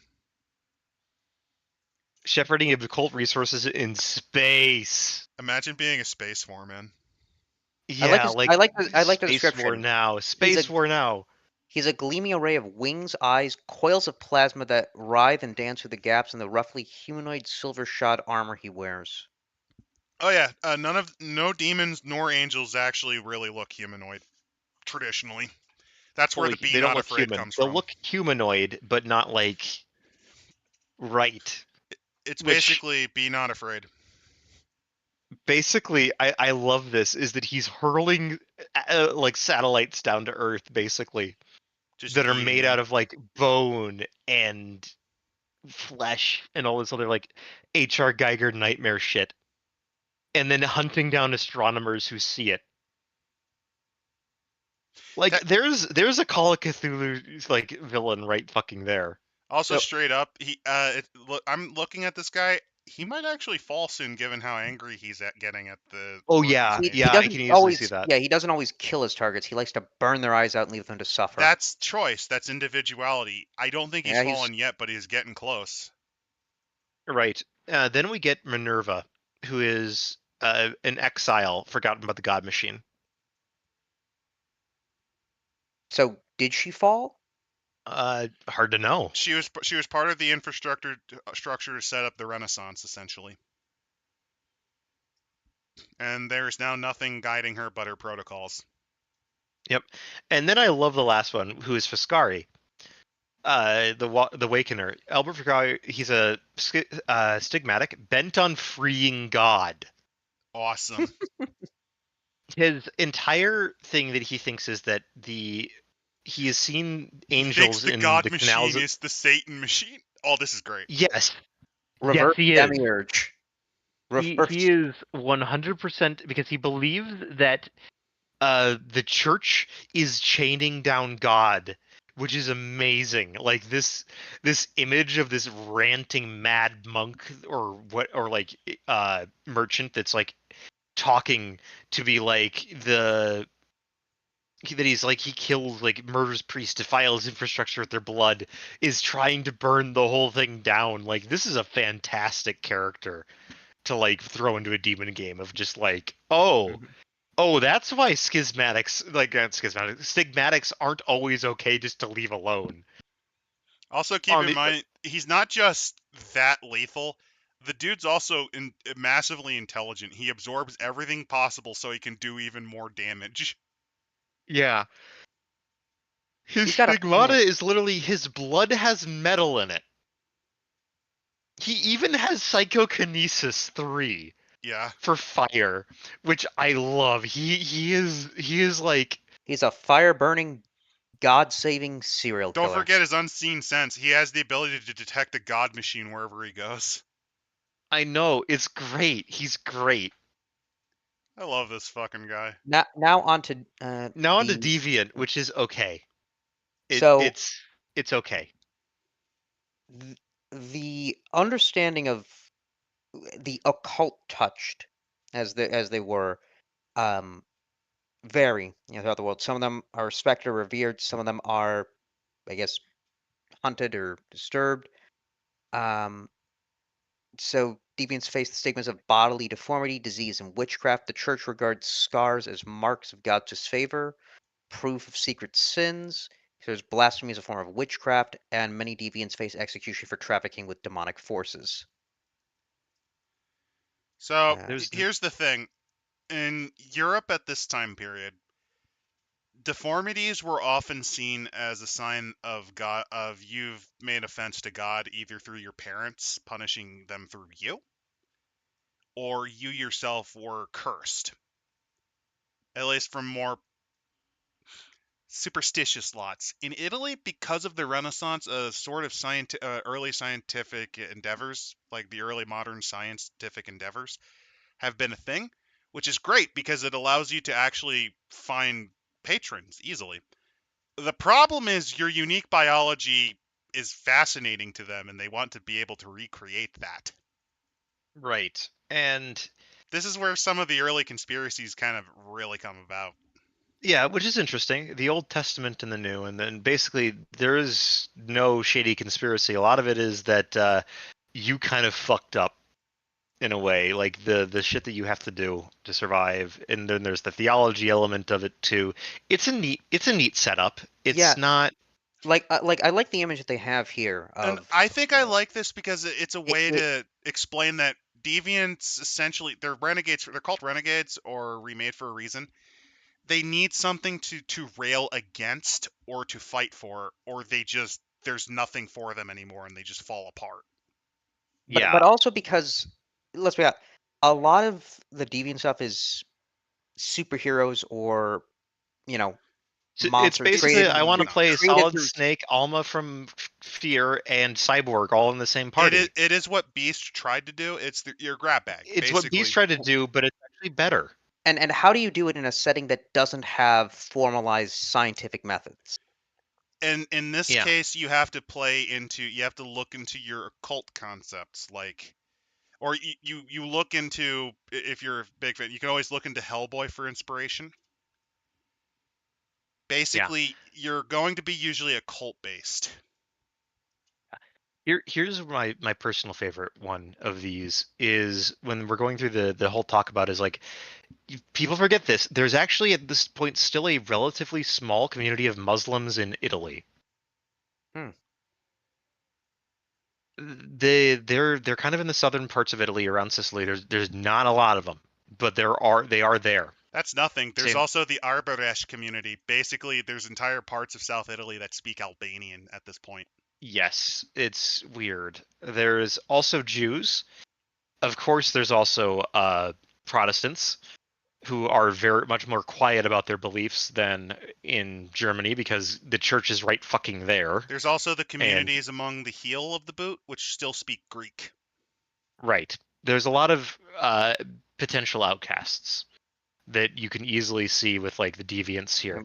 What do they They give as try to say, "Oh, there's pagans," and it's like, nah, not really. Like by this point, Italy is The, probably the the most only Christianized pagans, era the of only Europe. pagans in this region, you have to go to Greece because there's an area called the Mani Peninsula, which and even then, at this point, they were Orthodox, so that's wrong. Even so they Yeah. were Orthodox at this point.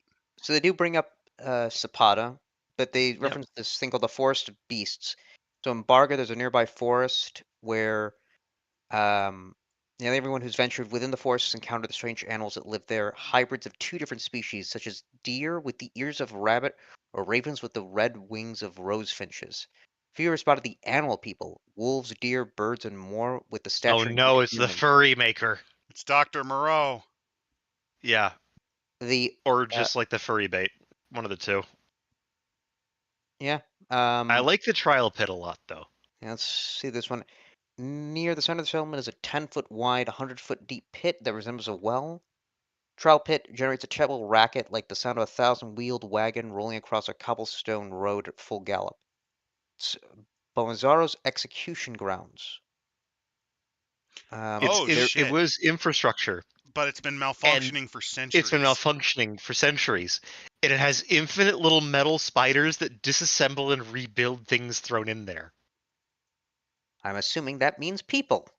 Yes. The And ones then that survive this usually become deviants.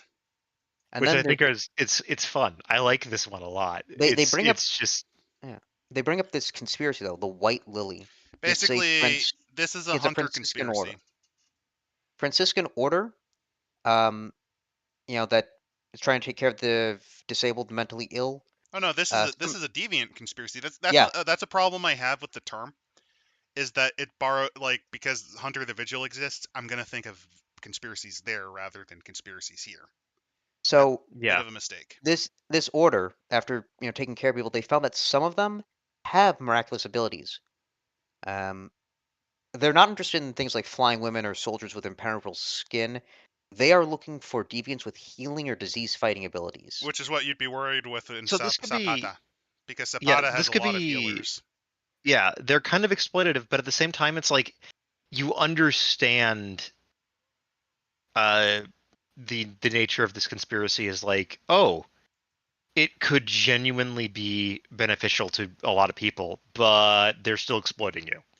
No, I have a fun fucked up idea for a deviant that you can run into in this setting. That The they're new immune to, prophet, or the new judge. He is from a Jewish community that was basically remade and given several of previous prophets' abilities.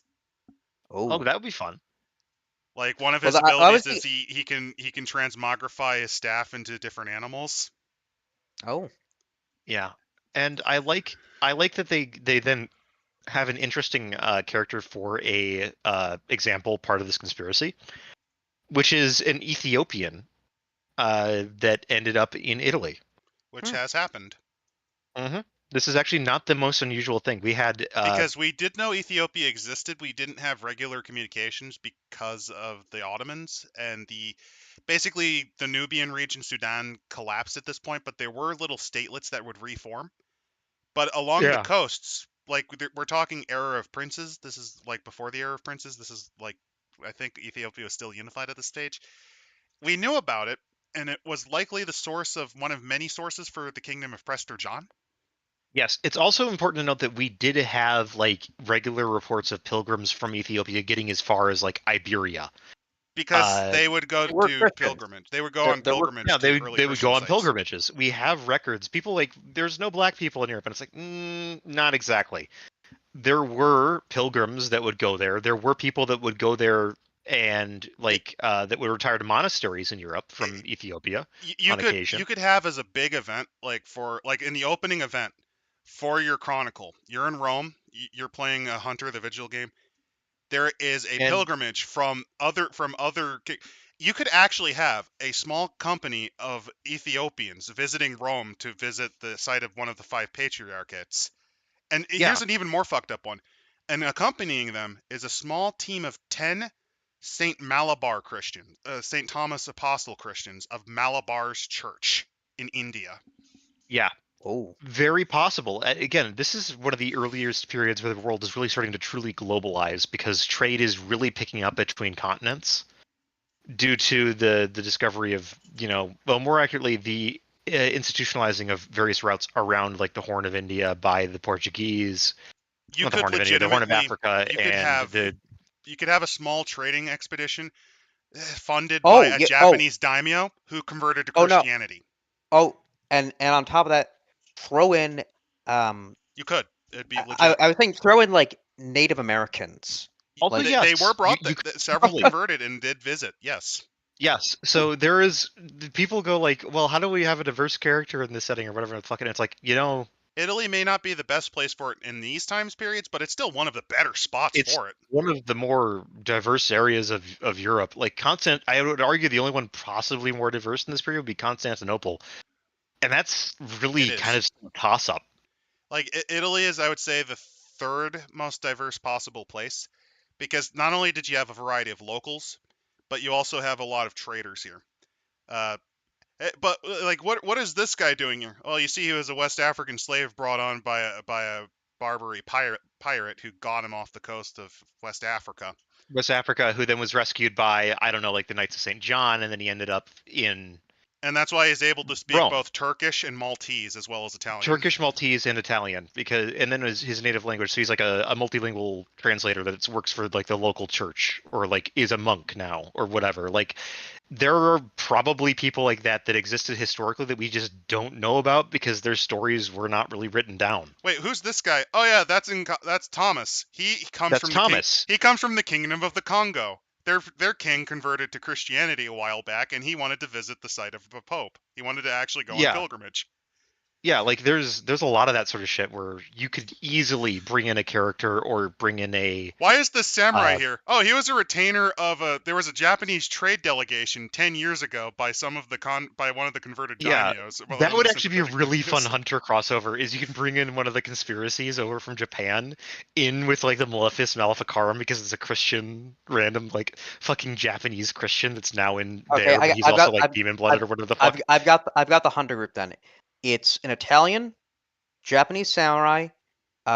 We get one of those people from the Mopatu and the Mopata. Oh yeah.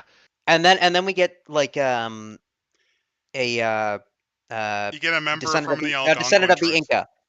Oh, you Algonquin could, A or fucking Incan. Okay. okay, an Incan, Okay, sure. now Sure, we're Quechua. cooking in like the traditional D&D group style of He, like he, how the fuck did these people meet? you get this Quechuan priest who's a member of the Franciscan order. Right. And the fun thing is that they could all be members of the Maleficus Maleficarum, which is just like the most random group of people to imagine fighting vampires in Rome. And he says, I love this. I was there when the devil walked among the streets of Santa Cruz. The Quechuan says. Yeah, like Which Santa that's Cruz? what's fun. Santa Cruz, Bolivia. Like that's the fun, but you could easily it's not that bullshit to justify that party in this historical setting. It's really not. I You was just have to there. do a bit of research. I was there when I dismissed the water dancers. The water what? And you find out that this guy actually managed to. He was the sole survivor of a dude who killed like a couple of mages that were exploiting their powers in his kingdom. Yeah, like again, fun stuff. It's all there for you to use. The Japanese samurai specialist. He's a master at killing henkai And then yokai. His term for werewolves. and then we get mages. Mages, okay, like they're there. It's cute, but it's not as interesting as the other We two. shouldn't. I don't want to like stick around that one way too much because it's It's fine. interesting. No, I think it's fine. We still have less than 2 hours. We can go a little bit into it. Yeah, they also have an interesting Also, I think new. this is important because this really establishes the cliquishness of Italian states. Yeah, Clothing is a vital part in the society. It's a statement of your social status, wealth, and refinement. so basically using like rituals like not even rituals like events like the Carnivale can be used to help cast your magic, which is really clever. Um, they people forget about that kind of like style of magic. It's one of the more powerful ways to cast spells in Awakening is to use things that are already events that are happening as part of the yantra, which is like the basically like a mantra but action. Also, at this point, the Iron and Diamond is going on. Yep, Nepotism they and are corruption fighting. was rife, and Well, when was eventually that? they start collapsing. They begin fighting. Yep. The mages are embedding themselves in secular and religious power, and they're fighting with each other a lot. It's kind of that simple. Yep. One of the more interesting ones that they talk about with this is that the seers have two separate views on this whole like scientific development shit. On the one hand, there is a lot of seers who are like, if we keep the masses ignorant, we keep power to ourselves on the pyramid. That's the Paternoster sort. Yeah, then there's the hegemony, who are like, you know what? No, fuck that. Secular authorities are going to have way more power than the church because they're not going to be hung up about things like morality or by, Oh, religious doctrine. Also, oh, it's So so a this is the new fuck. order. technocracy. So this is the technocracy. Well, they're kind of leaning into the technocracy style, but more like It's a we're cute going nod to to it, but exploit. it's basically the old order, which has these traditions and methods that you constantly have to work through. Or tear that shit down, and you can build a secular order from within that can basically give you more leeway. Yeah, I actually quite love the Guardians in this group, which is like, all right, the Guardians of the Veil are always my favorite group for Mage of the Awakening. A lot of it's because their whole nature is like magic is fucking dangerous, and certain people shouldn't have it. If they have it and they're dangerous, we should just kill them. It's a very rational mindset when you consider the rest of it. Admittedly, they're Especially, also a no, think messianic about it. cult. Speak about it. You also have to keep in mind Galileo and a bunch of other astronomers are low key because they're somewhat aware there's this machine force that's Yeah, going through a they're massive overhaul. Any idiot with magic powers might accidentally cause a reality war, like an actual yeah. So collapse in logic and sanity. yeah, so we should probably look into that. We should probably look into covering it up. We should maybe silence a scientist who knows too much. And it's fun because it's like, oh, you're playing the feds of the mage world, which is fun and also ties into a few other things with Well, mage, like the nature that they believe that like what they do is for the greater good, but that they will be judged in the end by a messiah that cannot come from among them, but But will know their ways. but The Muad Deep, I mean the Hiro, the Hierophant or the Hero Messiah or whatever. It's oh, it's interesting because but it's like think this about it like weird this: mix of a you're playing, cult you're and the playing. police. Here's the thing, though: when you're playing the mage feds, they even give a really good example. A lot of mages not within them are playing around with the god machine because it's rapidly shifting infrastructure. At any point, Yeah, if you bust that guy, they mentioned the adamantine arrows. They do that. They might accidentally get sucked into the twilight or something because, congrats, reality fell apart. Yeah, I And do like. actually, something they bring up with the God machine is that some of the mages know it. They know it's not the Christian God, and they know it's not a tool of the Exarchs. They don't know what the fuck it is. Yeah, like it's one of those mysteries that they want to dig more into, which could lead them into conflict with demons. Good way to do a crossover game. Also, the Seers of the Throne, despite their clashes, they see this and go, no, no, no, I ain't touching that shit. I am not getting involved with that. Yeah, they're like, this is not good. Also, One, sorry. I like the Benedito. It's a fun group of Proximi. They summon evil spirits or demons, and the cause of the earth growing thin or sour, of miscarriages, sickness, of ill fate and nightmares. Yeah, they basically are sleeping. They're often weary and sleep deprived because they fight demons in their dreams, Oh. which again, fun. Also, Uh, we bring up that class thing. These apparently are coming from the peasantry Mostly poor peasants, yes. Because, and from again, just the folk traditions in countryside. Italy are very popular. There are a lot of trinkets. For example, if you did a story in the south of Italy, the Mezzogiorno, you could totally do an entire campaign where as mages, you're trying to get rid of their the artifacts and trinkets they sell.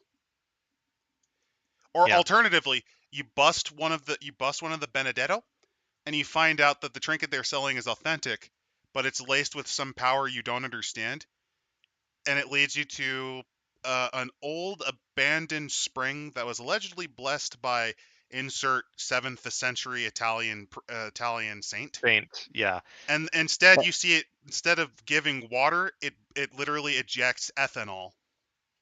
Yeah, like there's a lot of shit you can do with And then you this. bury And it in, and you're thinking maybe it's paradox. Oh, why is it coming from this ceramic tap that's powered by? Are those rats in cages? Why do they have 8 legs? yeah, like you can I as Not Nito says, the seers are not paid enough to deal with someone else's problems. exactly. Like the seer, like that's the other thing is that if you're a seer group that's getting involved with this, there's going to be like some higher guy up the chain that's going to come down and go like, "Look, look, you need to stop looking into this."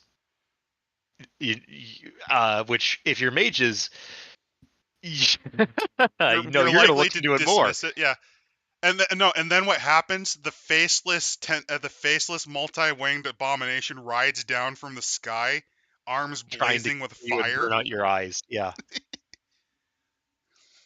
I love that kind of like stuff where you can do fun crossovers like that. No, this is The good. Like, I'd say this is the weakest, but I think all three are kind of critical. This really Ac- they're makes it all fun. they're all they can all be tied into one another, which is really nice for a setting like this. Actually, Tech, And you know, they bring up in the creating characters.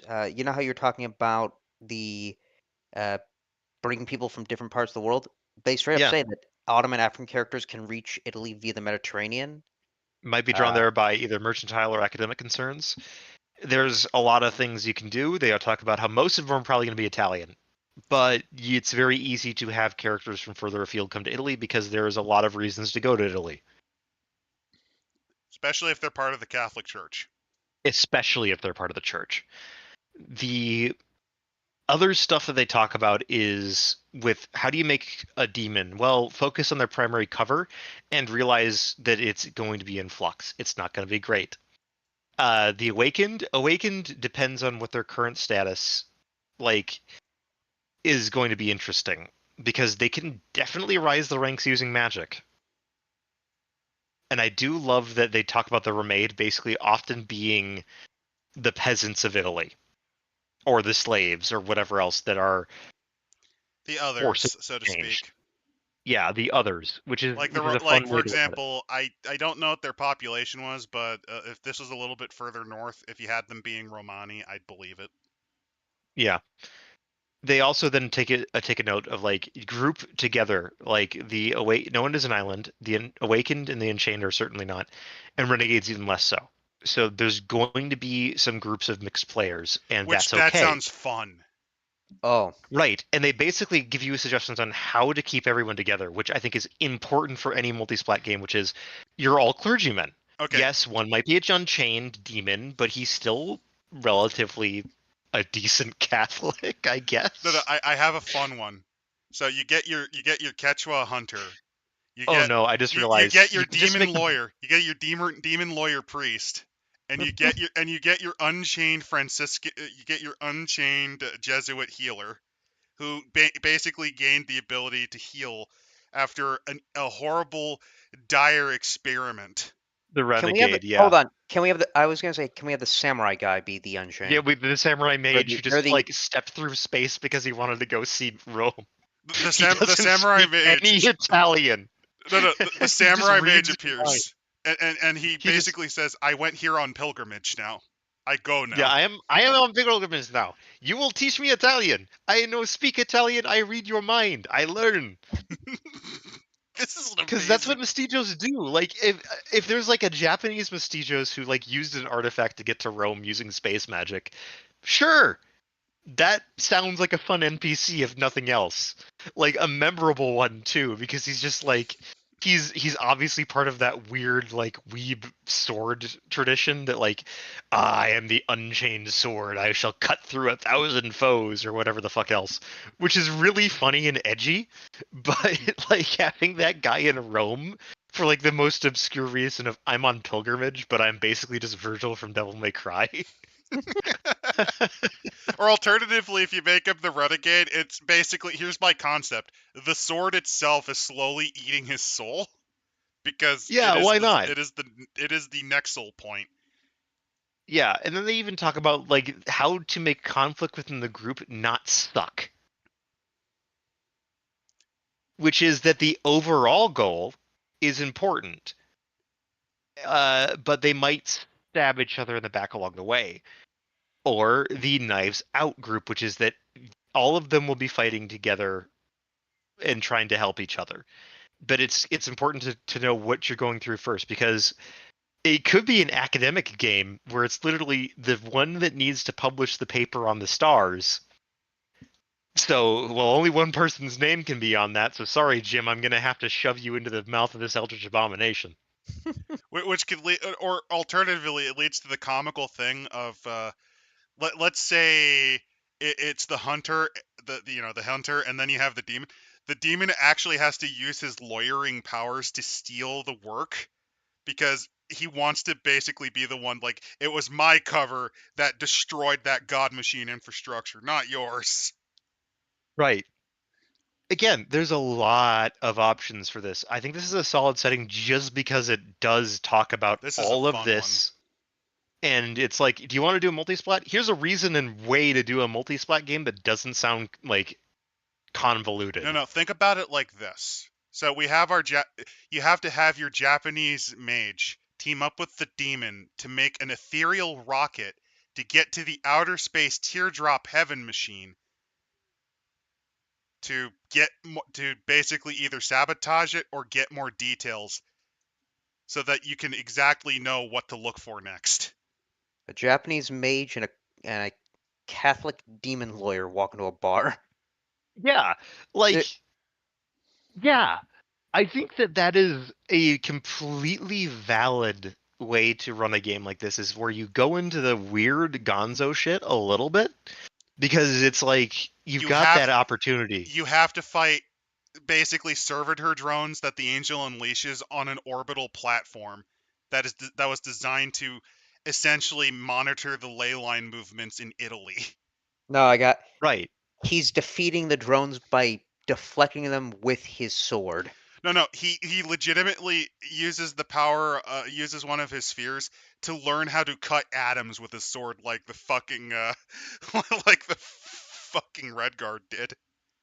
Yeah, they even then go to talk about like the nature of power and of pride in this era. Like vendetta becomes a condition you can have in your character of like I must kill this man. Yeah, they give the issue of dangerous truths Yeah, as well. they also have good advice on pacing. Oh yeah, I Like want to this show the this pacing section is one. actually well Yeah. written and well done. So they give examples of You, sort of building you strong raise links and between lower characters. stakes at play in a given arc, basically, don't try to constantly escalate. It's Yeah, okay to because have a denouement. it's okay to roll things back a little bit in order to make things look more intense later on. And that's something that I think a lot of people forget about with games is it's like, yes, you can escalate to punching God in the face, but sometimes it's like, yeah, we just kill the demon lord, but we do have to go and handle this one issue we left way Look, earlier. we killed a demon lord. We stopped this evil warlord from basically unifying the 7 cursed artifacts to summon an even worse demon lord. Can we just Yeah, can we just get rid of that fucker that stiffed us out of 100 gold when we were level yeah, 4?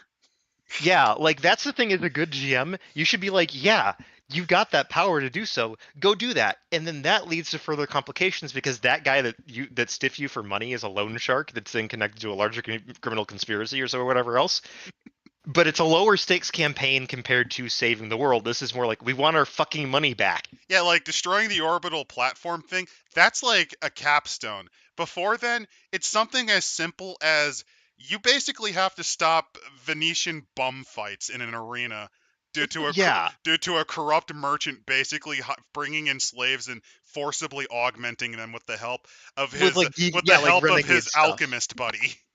Yeah, like that sort of stuff where it's like it's lower stakes, but it's it doesn't need to be less intriguing to the players or less enjoyable. And I'm going to be honest, that sounds much more fun than fighting the orbital platforms. No, It like the does. orbital platform is like the ultimate goal, but to get there we have to do these other things first, and that's where you can alter the pacing.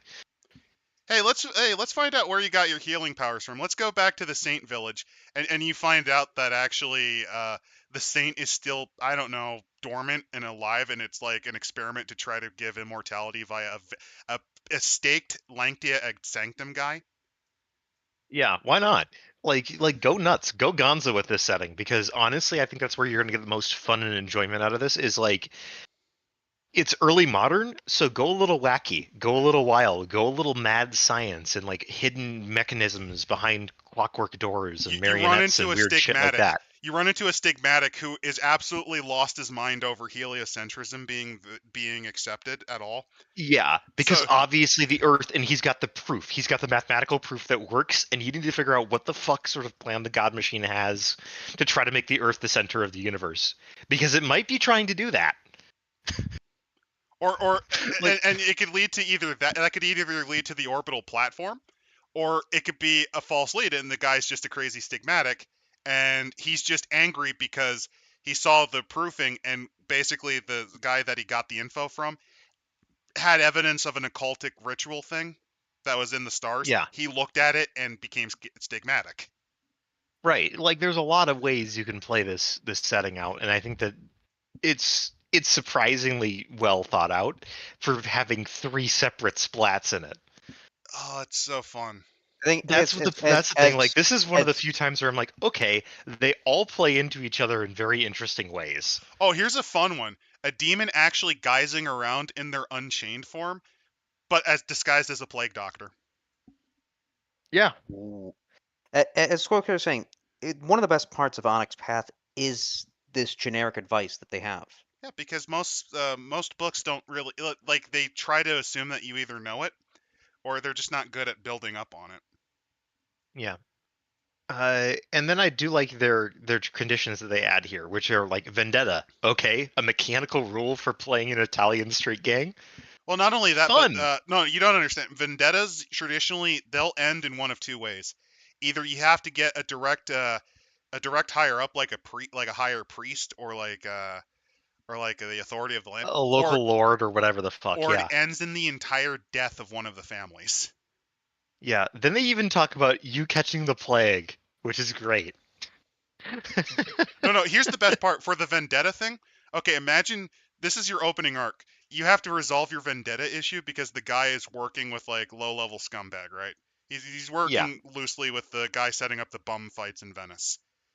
He yeah. comes back later as a vampire because you found out that the Oh, guy that was running the bum fights is an Invictus enforcer.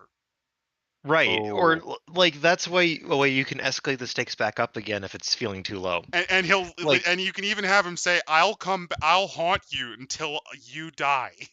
because Yeah. you think you kill him, and he comes back again. Right. I actually do like this image how they show of I assume a bunch of women making plague doctor uniforms. Yep, because women Yeah. traditionally sewed them, and if you're wondering, the bird beaks were supposed to hold aromatics and herbs that were supposed to ward off the miasma. Yeah. Unintentionally, it created a double layer of cloth barrier. So, It helped a bit. it helped it actually did help a bit. um, Though I gotta imagine if you're a peasant at this time and around you is everyone sick and dying, and this guy shows up, I think you just shit your pants. At this point, people Kinda. just kind of embraced it, and that's why songs like "Ring Around the Rosie" actually was sung. Yeah. In any case, the story hooks that they have, there's only 3 of them, but they're all relatively solid. The first one is the Pocket Plague, which is like a neighborhood only in like Rome is affected. Only this neighborhood. Which is concerning, but it's also more concerning it's not spreading like it should. Yeah, and it's like there's a lot of ways that you could take that. You could take it in a deviant direction, you could take it in a mage direction where it's like a contained experiment. For both those, it could be God machine infrastructure acting up, and the plague doctors are actually angels in disguise, I have a fun one. which is actually a really good idea. I have a fun one. You start investigating and you find evidence of infrastructure. The big twist, though, is it's not any of them. It is a rogue member of the Morbus line of vampires infecting the water supply with cholera by bathing in it. Oh, That that's could be right. it too. Like, yeah, you got a lot of options. The next one is kind of a fun one. I think this is the thing we were talking about where people are looking up the sky and then they see the See infrastructure of the God stuff in machine. an orbit that's like fucking, occult infrastructure. Don't you Yeah, want to get that's on a great. primitive rocket to fight like an angel and his Don't you horde? want to build a like a steampunk gunpowder weird clockwork rocket in order to go and fight an angel on like a space station? Well, no, Doesn't not that steam, sound like a great no, way to not end the steampunk, campaign? not steampunk. Da Vinci. Clockpunk. Oh yeah, you're right. It would be because you could have like a deviant and like a mage using that as the way to cast their magic, so it looks more. Yeah. That'd be Oh no, really no, cool. I got this. So it's a deviant. It's a transformer. It transforms into like the Da Vinci tank. No. What happens is you use the rocket, and like this is a fun way to bring back the demon player who you thought was dead. The rocket then transforms into a robot. That's the demon's new cover. That okay, I know that's really gonzo and kind of against demon, but that's really fun. So I'm gonna You're let fighting it an angel on pass. a space station. At this point, you don't care. You're just trying to destroy this You're just infrastructure. having at this point. It's like yeah, At this point, it. it's a one-way trip. You know you're not coming back, so fuck it. Fuck it, we're going full gonzo. Then there's let's see, the The Cage of Cage of Milan. Milan, which I love this concept, which is that Milan is becoming a supernatural prison Oh, that's fun. Oh where no, there's no. The like best part is the tunnels are being dug. Legitimately, you could have you could have the plot of Uzumaki happen in Milan. yeah, like there's a lot of like this kind of cool like ideas of occult matrices and all these other weird shit. And then they have a nice fun source of inspiration, which is like the Galileo's letters are very interesting. 30 Years 30 Years War. War, the Galileo Affair, and how they're related. The Dialogos, of course, and a bunch of like stuff about a couple of documentaries about Galileo. There's a couple of fairy tales out of Italian culture in that time period, and then the Luther, which is a bit of a talk about how the church's power structures were impacted. And then up next on the next page is a picture that looks right out of Exalted. Um, It's but that is the fall of the Ming Dynasty Oh, as a setting, that's which a good is one. in Dark Eras, and it's kind of fun because it's of all things a mummy setting. Wuxia Mummy. Yes, Wuja Mummy and Hunter, which I cannot stress enough. That actually sounds really fun. It's like the Three Kingdoms one we did, where you had the changelings being the Wuxia aspect, and then you had, for those who want to play like the miserable kind of berserk arcs, you You had go with Sin Geist, Eaters. yeah. Sin Eaters in the Three Kingdoms sounds like an actually fun campaign in terms of like You're this small band of like survivors from a massive battle that all woke back up and you're in with this horrible darkening world. ghosts. No, and the best part is you're resolving horrible ghosts unleashed by these wars, and you could even play it up. Like you play up like some of these changelings are actually of like the evil inclination and unseelie sort of shit. So you have to actually Yeah, take on you're that. also yeah. So you're interacting with both the ghost side of things and like the other supernaturals. Like you could do a lot with Three Kingdoms. um And the Geist. Fall of the Ming is a really fun one. The Fall of Ming is another fun one where there's a lot of you could easily bring in Sin Eaters into this one, but like you don't really need to because quite honestly, the concept of mummies having giant like crazy duels on like the Great Wall of China is really cool. Demon Mage tag team. The demon knows he's doomed. There's no more hiding, no more running. Just taking as big a piece of infrastructure as he can with him. The mage is just an old drinking buddy. Basically, yeah, like that's one of the ways you could run that game is Or like just alternatively, the mage knows that his time is coming close because he's committed way too many paradox sins. That realm like is looking basically pretty put close. basically put there's a lot of people who want him dead and he needs to figure out a way to get onto the road to archmagedom. This seems like as good a way as any. And as for the deviant's about to fall apart completely, like instability. He's about to essentially Yeah. ascend to heaven, which is basically falling apart into a divine fire. Yeah, so why not? You're going out in a blaze of glory, fighting an angel on a giant space station descending And to at Earth. this point, the hunter's just like, I've seen the face of God. The hunter is like, I don't fucking know why you guys brought me, you dick. No. The hunter's like, well, I've seen the face of God, and I'd reject him as my fucking maker. Let's take him out together. I'm just imagining like that it's just some random guy off the street. It's their stew, like from What We Do in the Shadows. Yeah. He's just their stew that they brought along. No, they brought him along to record the final and send it back down to Earth. Yeah. I mean, No. And the best part is if one of them dies, you know who you can put in there? You could have Wan Hu appear.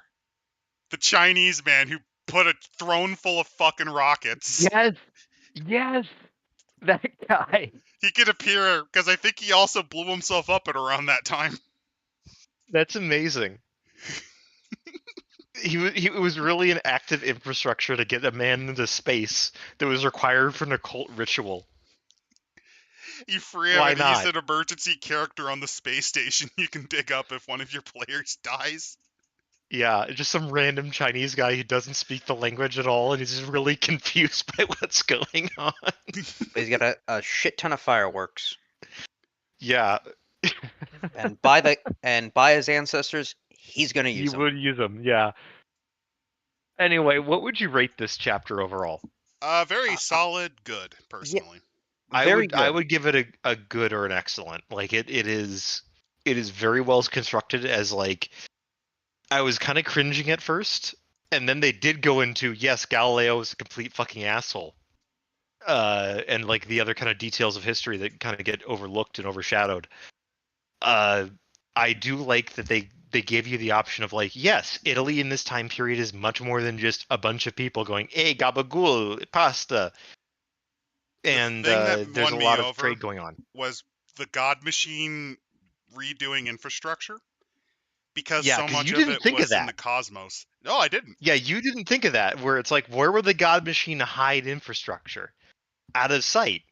In space.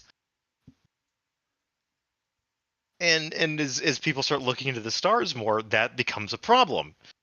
And that's the whole kind of premise of this, and I think that works really well for both Demon and also for Mage, because mages are probably were tangentially aware, but now this infrastructure is starting to actually cause them problems. Well, because a lot of mage traditions would look at the cosmos and they saw the fabric change in front of them.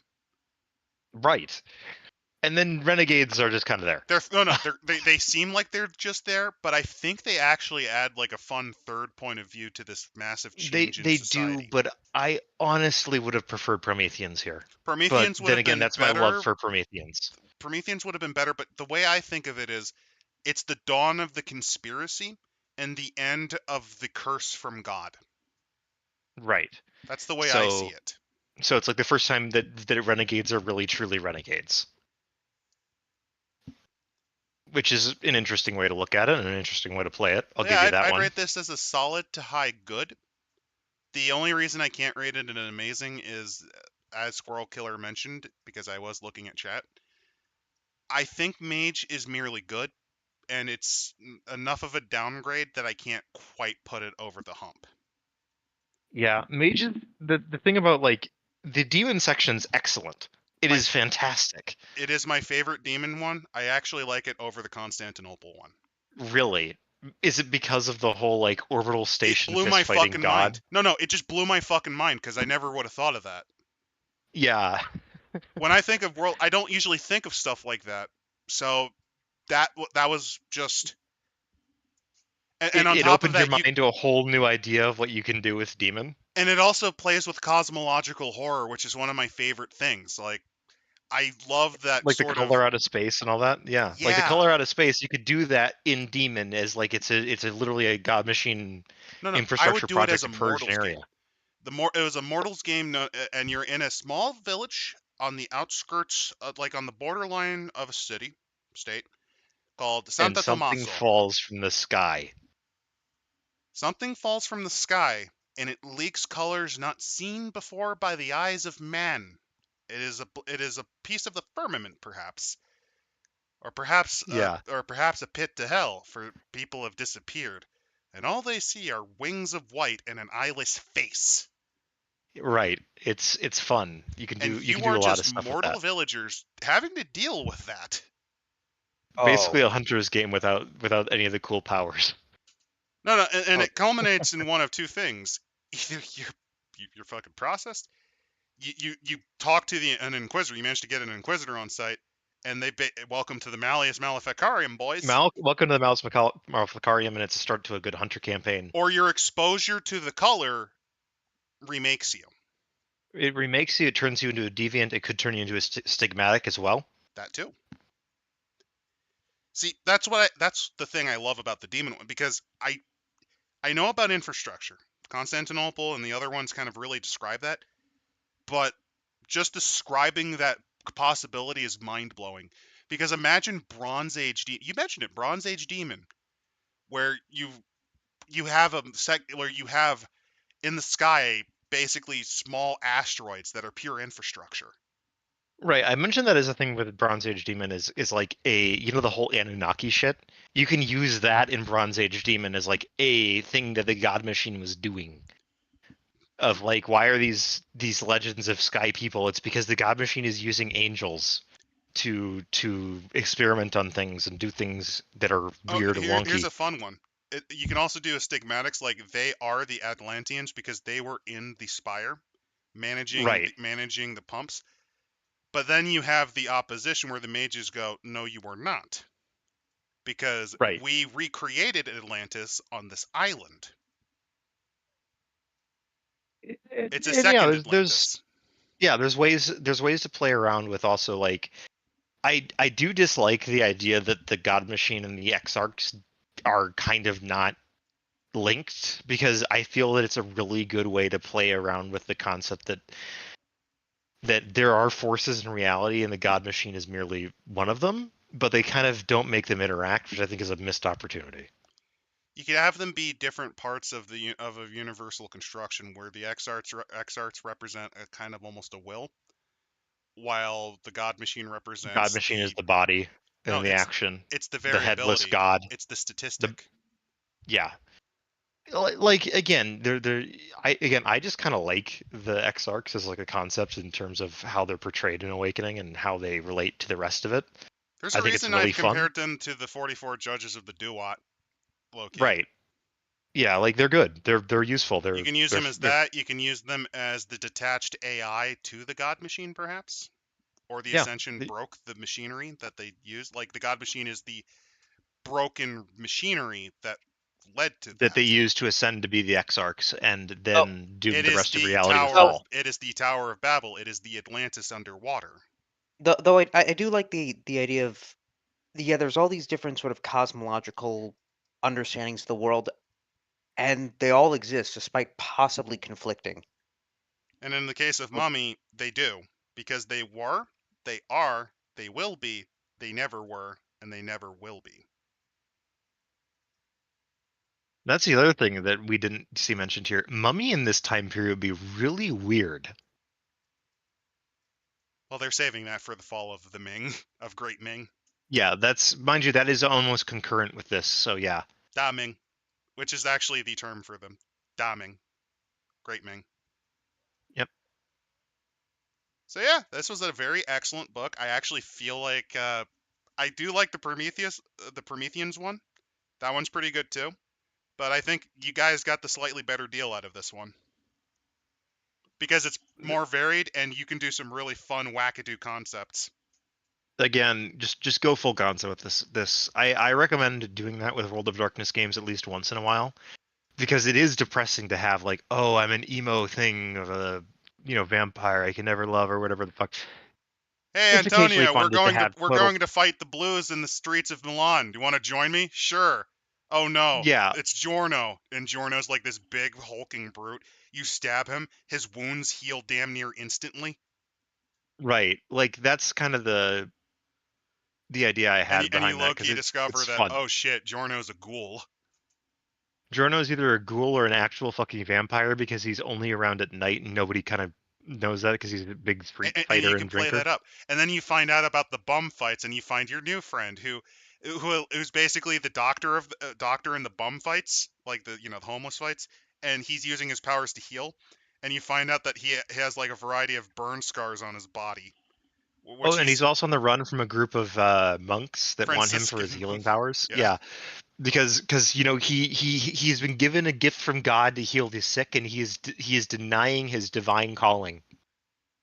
And it's and when like asked why the are you here, nicest conspiracy. Yeah, he simply it's the says God nicest asked conspiracy. me to. Yeah, it's the nicest conspiracy you can imagine that will still ruin his life. Like that's, I think, a really fun way to play a deviant character would be like, yes, the conspiracy is everywhere and doing all this, but genuinely they want you for a good reason. It's just that it will also ruin your personal autonomy in your life, and it's not what you want to do. No, and then you go to your fixer. You find he's dead. You only smell ozone, and you see a fragment of a metal that doesn't look like any you've ever seen on Earth. Yeah, and that's how the demon gets involved. Yeah, like you can do so much crazy shit. This is a very high good.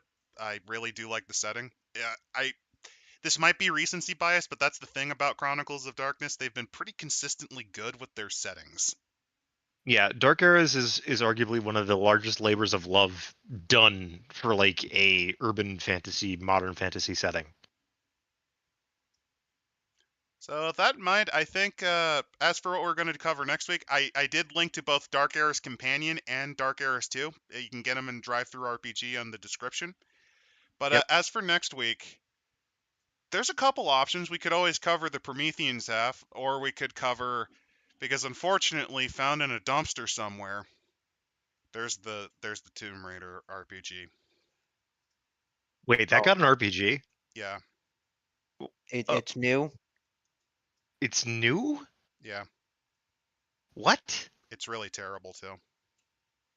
I would have thought that would have Evil been something Hat. that came out of the 90s. Oh no, it's Evil Hat It's Productions. Evil Hat Productions, and it's made by a person who, Oh. Well, we're doing that next week. God, no, we're not. Are we? Fuck, are we? Oh Well, I fuck. mean, we've Probably. had it too good for too long. Okay. So up next, we're going to talk about why colonialism bad, because that's the point of Tomb Raider, the RPG. You know, based on an IP whose job it is to rob fucking graves and archaeological dig sites. Oh, don't forget to mention that it is also completely like, it's not even the Nathan Drake bit of like we are kind of profiting, but it's more of an adventure. It's just like, nope, straight up fuck it. We're stealing shit. Also, let's ignore the part of the matter where, if it wasn't for archaeology, which is founded in racism, so many details about a culture's history and backstory would have been fucking lost to time outside of folklore. Who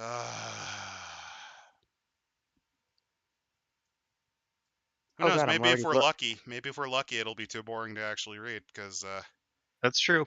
I'll do a It quick skim, has and a if very it's good too chance of shit, that. then we'll have to come up with something equally fucking heinous. please let it be too boring. Please let it be too boring. Well, I on mean, if that it is part, too boring, I guess we could do a BattleTech TRO. I don't think we've covered one of those. We haven't. Are you ready to learn about the autism of mech design? I mean, I'd rather learn that than the Thirsty Swords Lesbians expansion pack that also exists. oh, we could do that. Hell, well, we will bring you some sort of hell I've next actually week. seen that one IRL at a local game store. We have such sights to show you Show next you. week. I'm not gonna buy it, but next week, yep, we'll do something. Put that on the schedule. Something that will be our stream. Yeah. See ya, everyone.